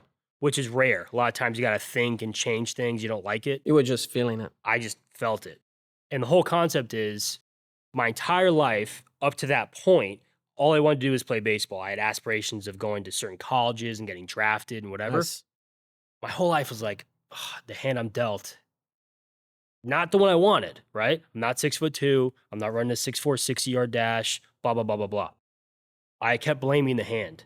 When I fell into another sport like powerlifting, I had a winning hand the entire time. Okay. I was just playing the wrong game. So what I wrote about, what I try to teach people to this day, is everyone has a winning hand. Right. You just might not be playing the right game right now. And sometimes you got to play several games to figure that out. Right. I feel like I've lived 12 lives. I'm like, I think about like my baseball life. Right. Man, that's so long ago. Then I was a firefighter. Man, that feels even long. That feels like another lifetime. And like, people ask if I retire. I'm definitely not old enough to retire from firefighting, but that was a part of my life that I'm grateful for. And I learned a lot, but I'm like, man, that already feels like so long ago. Yeah. Like, I've grown. This is a very weird job, right? That like, but you found yourself. This is you. Somehow I did, right? And it takes time. And hopefully I've got a winning hand at this, right? I'm still playing the dealer. Yeah. Dealing with it, pun intended. Right. So hopefully that works out. It's very interesting. You will. Believe you will. So tell me some growth and experiences you had to learn starting your own school. Business wise, nobody helped. That let me rephrase that. And I'll get to that part. I had a full hand of people that they were super loyal and they wanted me to succeed, and they helped me at the beginning. We're still friends until this day. We don't see each other, but Christmas, New Year's, Easter, we talk to each other. I did have at the beginning. But the amount of people that try to help you after they see you succeeding, it's insane. Insane. Oh, do you need a partner? Yeah, I will partner up with you. After everything is rolling, they didn't do you know what I mean? The legwork. It's one of the things that, there was a little challenge to accept that. Like, oh, really? You weren't here when I started, trying to make rent. And now that you see the school the way it is, now, I had a couple people offering that. Yeah. Yeah, the way I think of it, I haven't written about this, but if you couldn't starve with me then, I don't want to eat with you now. Don't sit on my table. Right? Nope. Exactly. I'm not sharing my dinner with you now. Yeah. There's different analogies. Right. You want a bigger table and a smaller fence. Right. Sometimes you got to put the fence up because too many people are walking. And protect yourself. To the party. Unfortunately, it shouldn't be that way, but that's how life is, that was hard. Now the challenge was I never had a business in my life. And everything I learned in college, maybe I used few things. Everything was reading, researching, bumping heads, falling, getting upset, stressed. It's a stress 24/7. I wake up thinking about the school. I go to bed thinking about the school. But that's the path I chose because I have freedom. That's what you have. You can play, you can interview whoever you want, whenever you want. You know what I mean? So that's the price I paid, the freedom, but you got to roll the dice. You know what I mean? So that's one of the things that I like. Yeah, I've been told entrepreneurship is betting on yourself but restarting that bet every day. Mm-hmm. Oh Every yeah. day you got to make the bet. It's Oh not like yeah. you just do it once and you win. Right. Tomorrow you don't know. There's a new challenge. How many businesses you see that open and they don't last 2, 3 years? Because it's tough. That's why when I opened, I had couple part-times here and there, you know. My very first, when I started teaching here at the rec center, I was cleaning pools during the day. And I remember taking the Suncoast here, the 589. I will leave my last pool. I'll have my dobak with me, and I will change pretty much the whole thing. And I'll just, of course, I'm gonna take my shorts down. I'll pull my pants over, and the only thing I'll tied will be my belt when I get to the parking lot, so I could be in time. I remember one kid said to me, "Why do you smell like bleach, Mr. Regis?" That was just like, well, I was working, buddy. I was Yeah. cleaning pools. Maybe I clean your pool. I'm really clean, right? Use a lot of So bleach. that's the sacrifices that you make, and when it pays off, sometimes I turn the lights off at night and I look around and be like, wow, it might not be big for a lot of people. It is for me, you know, because I couldn't afford this stable, you know, and to be here and have a beautiful family, you know, it's you know, I get emotional talking about. It's important, Yeah. right? How long do you feel it took until you got your stride? Um, it was hard up to, it's still hard, of course, but now, you know, I think we're people are people know us, you know. There's a lot of word of mouth. Um, I think 2008 was rough because of the economy. I would say 2014, 15, things start rolling. That's 10 years in the business. I was looking at myself like, am I either really stupid or I really believe this one day will break through, one or another. But I thought to myself, every time I thought about quitting, you know, like, or stopping or close the school, it would be like, man, I made this far. Am I gonna waste all these years that, you know, I tell the kids, when you wanna quit, you halfway to black or you're a black belt, you put all these years and now you're just gonna up and leave. So I had to use what I tell them to myself. And I just kept pushing, you know. I have, I'm sure you heard this analogy. Sometimes I don't know how to express, but I think you're gonna get it. Um, we had a belt testing and I explained to them, how you guys feel after you earn your belt? Really good, Mr. Regis. Oh, are you happy? Yes, I'm excited. I'm fantastic. So every time you think about quitting, go back to the feeling that you have right now and start chasing that feeling every time that thing comes from your ego. Don't go play or go do this and go learn a guitar. You can learn a guitar, anything else, and still doing your training. So think about that feeling that you're feeling right now. Always chase that. So you're never gonna quit. It takes 10 years to become an overnight success. Mm-hmm. You've heard that before, right? Yep. Uh, you know, thinking of it, I was thinking about this when you said that 10 years in weeks is 520 weeks. So by writing 287-ish is what I'm at. Halfway there. Get it So there, man. another 5 years. Keep on writing. It'll finally get there, right? Yes. Regarding this project as well. Believe it. Too. You know. So for this project, there's things that are happening in the background that I'm always working on. I called them commandments that just kind of felt fitting. I have 15 of them, and I'll never bring them up on the podcast, kind of just for me. For you. Sometimes I may reference one or two of them, right? Did you come up with commandments for you to create this? No. No. My first one was keep going, don't look back, and just keep going one day after another, you know. Yeah, there are days that I just feel like, why am I doing this? You know, and this parent pissed me off, or, you know, this kid that I was putting so much time into it quit. And we create this naturally, you know, this attachment because you see those kids that you see them little and they start evolving, you see the progress. Of course, you don't talk too much because sometimes their head gets in the way. And you see that progress, all of a sudden you hear, oh, little Johnny wants to do, let's say, baseball. Okay, can he do both? Can he manage both? Oh, no, but that's what he wants to do. Do you think this is good for them? Yes, it is good for him. So why would you take this out of his hands? Is it because it's easier? Is it cheaper? And then we can talk around. But, you know, sometimes, yes, that makes me feel like, man, you put so much time into somebody or into the whole class or even an adult. and you see that just change their mind. It's just like, then my wife, sometimes I get home, I'm so mad, and she's like, Regis, that's the way it is. You've been doing this for so long. It didn't change. Move on. That's their path. You were supposed to be in their lives for that amount of time. And then the rest is on them. You know what I mean? And some people, some instructors, big ones, give me advice. Don't get attached. It's impossible. I see those kids in and out, day after day. And then all of a sudden they pull the plug. Like, man, it just broke my heart. Yeah. Relationships. Yes. They're real. And I'm real, you know what I mean? I don't try to fake and give compliments when it's not needed, and maybe that's why they're here, because I'm brutally honest. I tell them, if it's good, I'll tell you. If it's bad, I'll tell you too. That's my job. Not that it's bad, or they're not up to their standards, you know what I mean? That they can do better. It's how to grow, and you're steering them, yes. Right? So, yeah, they're the ship, or actually they're the captain, right? And you're just helping steer the ship, right? They're telling you where to go, and you help them take them there, right? So, it's been a long time. How many students do you think you've had?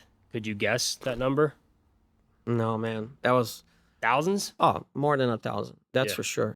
There's a lot of transition, and there's a study, because I'm part of a bunch of martial arts group of schools, and they say the majority of students nowadays, they stay 1 to 2 years in each school and they move on. What are you learning 1 to 2 years? Nothing, but what can we do? But I have students here, they're here for like 13 years, like one of the girls that test with that other student this past weekend. She was 3. She's teaching class with me now. I'm helping her, teaching her how to teach class. She's 16 now. She drives to come here. I have pictures of her like this little potato. Those are the ones who are like, thanks for staying. And it's not even staying here, but I want them to continue the training. They can move. Continue training. Don't disconnect. Something that was so good for you, why would you let go? Don't give up on it. No. Right. It can take you. And I take it as an example myself, of what I could be and what I became, you know what I mean? Because of martial arts. Not just Taekwondo, Jiu-Jitsu as well. Because this Jiu-Jitsu gave me another type of fire, And sometimes I'm missing the strike, and I go there and throw some kicks with them and joke with them and go there, teach again, and then come back here. So, the best of both worlds. So, very cool. Yeah. What's something that a student has taught you? Oh, so much, man. Vice versa. I'll bring somebody to the table, or my family, let's say. Students in general made me a better father, and my kids made me a better instructor. So vice versa. They teach me a lot. It's just a matter of you listening. And sometimes I don't ask the question, and I just assume they're doing something, and they come to me and be like, no, Mr. Regis, I'm doing this. Oh, I'm sorry. And I learn how to apologize to them, They teach you a lot. It's just a matter of you be the student at that moment. You know what I mean? You don't have to be the coach all the time. You got to step down. That's when your ego is like. How important is that communication? Oh, that's the main thing. You know what I mean? If you don't know how to communicate with them, they don't respond at what you want them to do. So if you come here rude and abrupt and you know what I mean? It's not everybody that can be a teacher, period. Your parents are teachers. It takes a special person, and not because I am a teacher. And you look at the teachers, and they never made enough money. And they still, it's almost a volunteer, because you have to deal with somebody's kid, not just teaching them, let's say, math or here, just the kicks. You help them, educate them. In a way, we are educators too. Of course you are. You know what I mean? You're definitely teaching them. So it takes a special person. Definitely does. Right. So you noted your students help you become a better father, and your children help you become a better instructor, teacher, coach. Mm-hmm. Right. Oh, yeah. You also noted communication. You noted it earlier, and I wanted to bring it back up. You talked about getting to their eye level, Mm-hmm. their height. Tell me more about communication. How can people be communicating better, especially with kids? Just be sincere. This is one of the things I say this since day one. Why I like teaching kids, if you ask me that question. Because they're sincere. They like you. They don't like you. You know right away. There's no mind games. They don't play around like, oh, I might like you, and you leave. Man, Tom is, oh my gosh, it's a pain in the ass. You know what I mean? That's why I like, because they're sincere. So that's, for me, there's nothing that can beat that. You know what I mean? So I think you definitely have commandments. Mm-hmm. You just didn't necessarily write them Right. down, right? We talked about discipline. We just Right. talked about communication, talked about loyalty. These are all different things. I just challenge myself. I mean, all my stuff's writing. That it's not in this. I keep looking at my notebook because it's like a metaphorical thing of what Right. I've done. But like I said, I've got 15 of them, and one of them is I'm only going to have conversations with genuine and authentic people. Thank you. Because of course it's a Feel compliment. special, man. Yeah. I appreciate you should, right? And I'm almost thanking you because it's like, I don't want to sit down with someone that can just yap or they have Right. some prestige that they're able to buy, Right. right? It takes 30 plus years to be a master, Right. and you're on the brink of a grandmaster. That shows this just long progression Yeah. of dedication and loyalty, right? It's the same thing with powerlifting. Some people get strong pretty quick. I got strong pretty quick. There's still things I have not done, Right. and I'm still training. Even when I talk about not competing, I train every week. Right. Even the term train, I don't say I'm working out.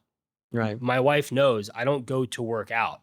I'm going to go train, and then I'll be back. Mm-hmm. She'll know when I get home from this, it's been a lot of brain power. She knows, she's like, go for the walk. You need that. I need the time. And for me, a lot of it's physical, Mm-hmm. where I'm not beating myself up. I'll go walk for an hour. It's like a 3+ mile walk.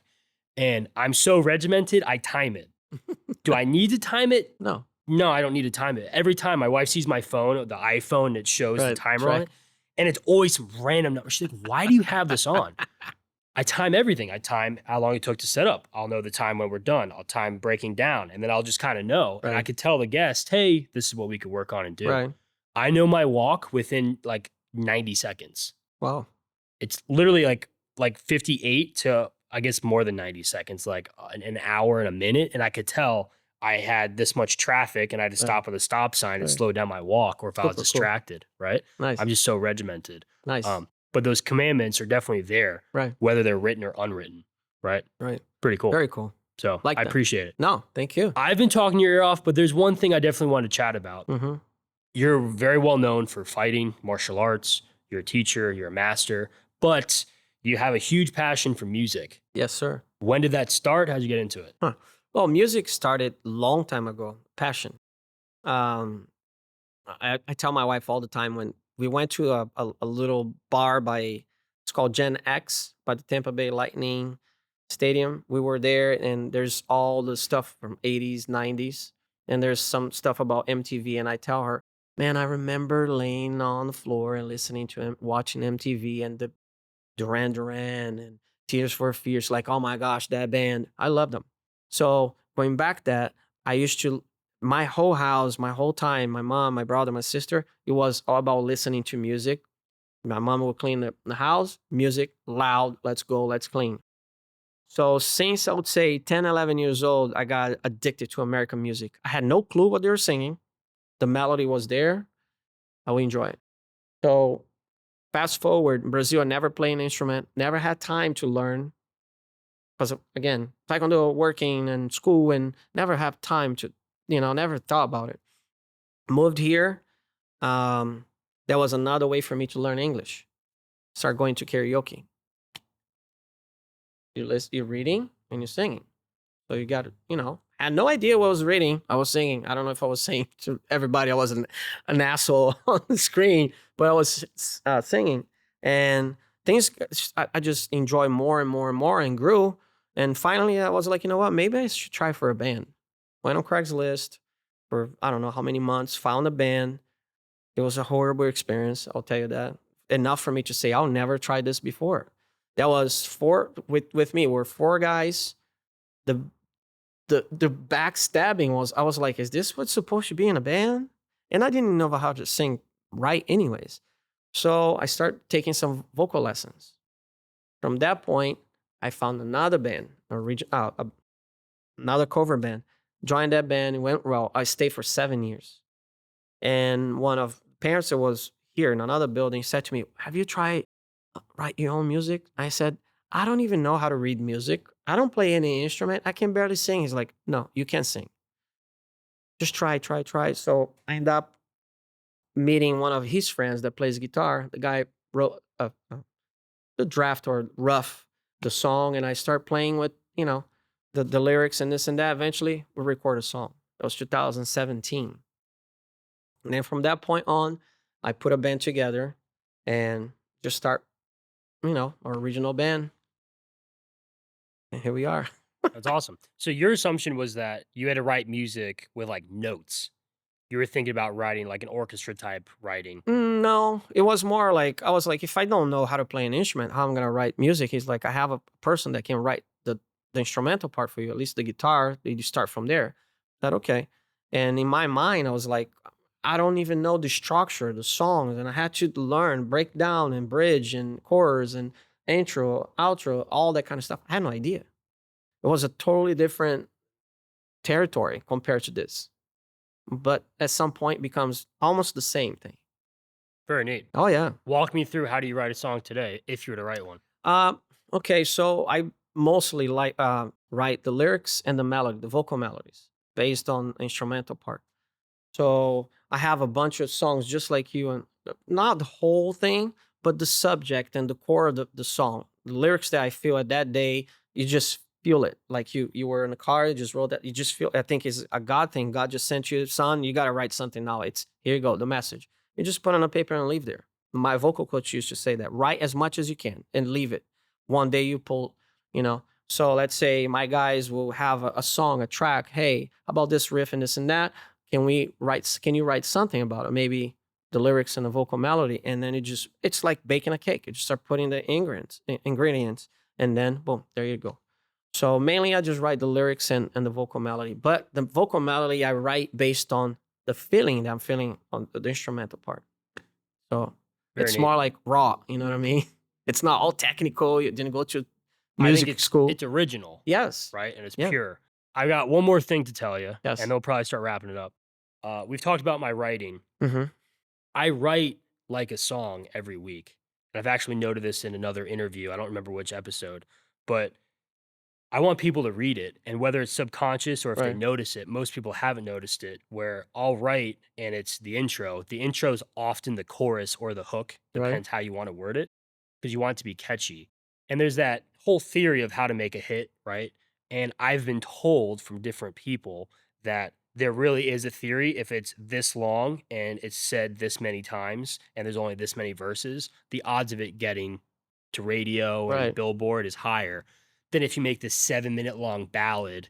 There's a reason like Stairway to Heaven broke the rules, because it's such a long song. Long song. You would not expect that to be what it is. That song nowadays will not make it. No, it would never make. Attention span is out the window. It's out the window, right? 3-4 minutes, that's it. That's all you get.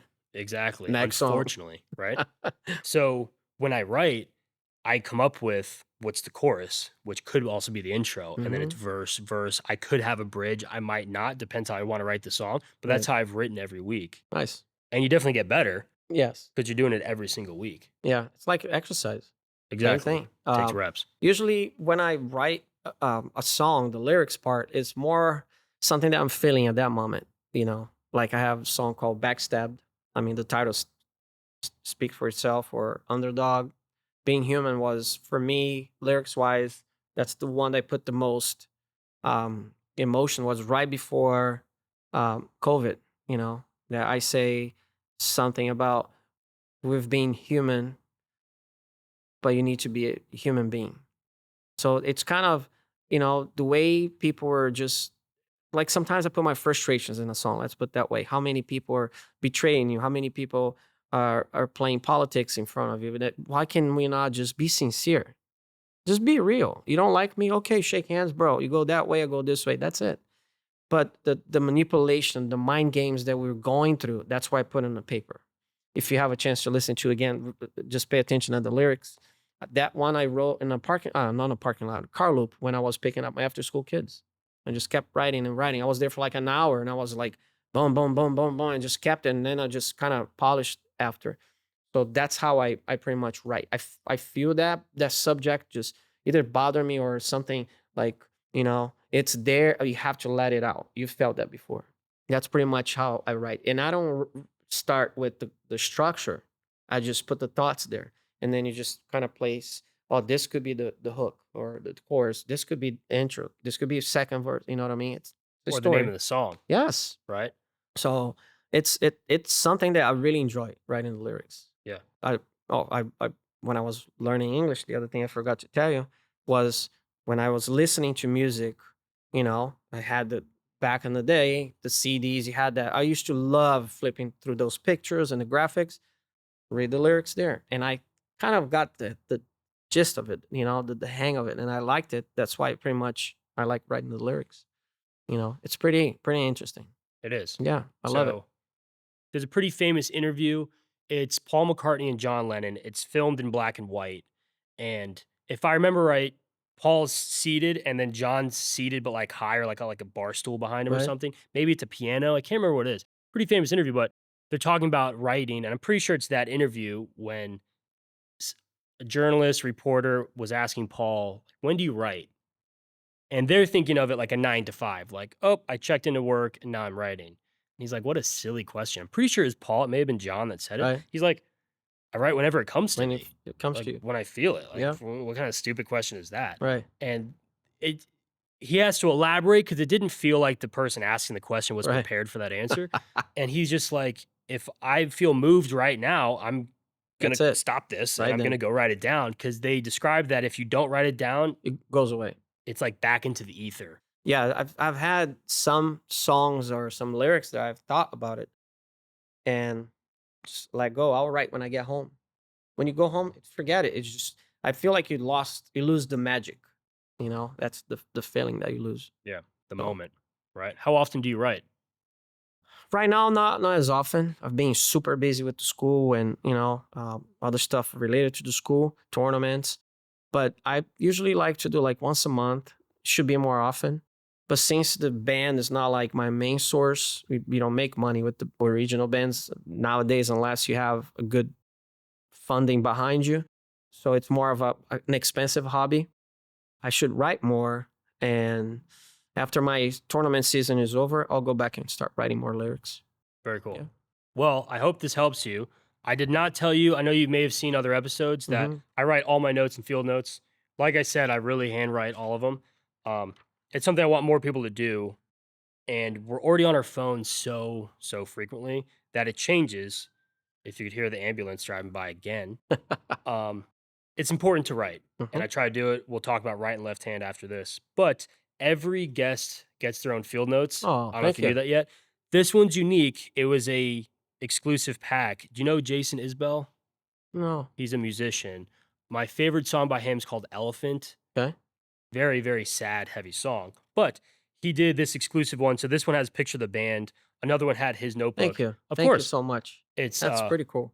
it's screen printings of one of them was his notebook. So he actually had things that he wrote down. That was the cover and stuff. That's a picture of him with the band. But Very cool. it's one of the music related ones I have, and I wanted to give it to you. Thank you. I want more people to be writing, and hopefully that could help you with yeah. lyrics. I'll be like those old men back in the day with the little pocket in the front and a They pen. fit in your pocket, and that's what Right? makes them more Yes. convenient, right? Yes. Love it. So I want to thank not just you, but the entire school. Please, if you're in the Pasco or Hernando area, even the greater Tampa Bay Yeah. area, please check out the martial arts studio. I'll have everything linked below. I'll include the website and how you prefer to be contacted. I'll have everything Thank in the you. description below. Thanks for having me, brother. Please check it out. Of course, I've got 2 things left. If you've enjoyed the interview, please help me by subscribing and sharing this online. The more people that see it, the better. And I'm ultimately doing this to share these conversations. Mhm. I would have had this conversation without this giant getup, Guys, right? of And I would course. have enjoyed it. But your students can take away from this, and their students, and so on and so forth, for Yeah. a long time Absolutely. to come. Absolutely. So please consider doing that. Help me make more interviews. And what I was thinking about writing my notes, if you liked this conversation, check out my conversation with Mike De La Pava. He was the first episode. He fought Muay Thai. I told you a little bit about him. Mhm. You guys would definitely hit it off. I definitely connect Nice. you guys as Yes, well. yes. Would So love to. check out that interview if you enjoyed this one. The final question Mhm. for every episode is my dad's greatest advice to me. I explain in each episode, it's never waste a mistake. And I say each time it's really important to me because it's not just my own mistakes. I can learn from you. I can learn from your masters and your students as well. And people could do that as well. So the final question is, what is one mistake you have not wasted? Oh boy, there's so many. How about if I say that one thing that my wife taught me, and she's gonna be bragging about this forever. She taught me how to say sorry. That has been something like very hard for me, and I could not let go to waste. Because I feel like she pointed out so many times that when I learned how to say, not just for her, to her, sorry to her, but in general, you know, I think I was more shy to say that I made a mistake. It was not an ego thing. But when I learned how to say sorry, I made a mistake or I hurt your feelings or whatever, it just takes that weight off your shoulders that I had to learn it and not let go to waste. So it makes you feel, actually it makes you feel better. You know, I admit I messed up. Sorry. So that's one of them, I think, the biggest one. And it's honest. Yes. And you being sincere. I don't know any other way how to be. That's my downfall. I don't know any other way. I don't know how to play. What you see is what you get. I tell everybody. Because I don't want to go home and think about, man, I was this way in front of Tom in an interview. Everybody could see me that good Regis. No, you saw my negative comments, but that comes from my heart. And that's why people like say, Ricky, thanks Ricky for hooking us up, is still around. Because I am, like he says, you are who you are. And I like you because you're sincere. So that's something that I can't change. That communication we talked about earlier. Yes, yes. And the vulnerability as well. You have to. You're the man. Thank you, brother. I just hope you enjoyed Appreciate it. Absolutely. That was awesome. Thank you so much. Thank you, everybody. Thank Thanks. you.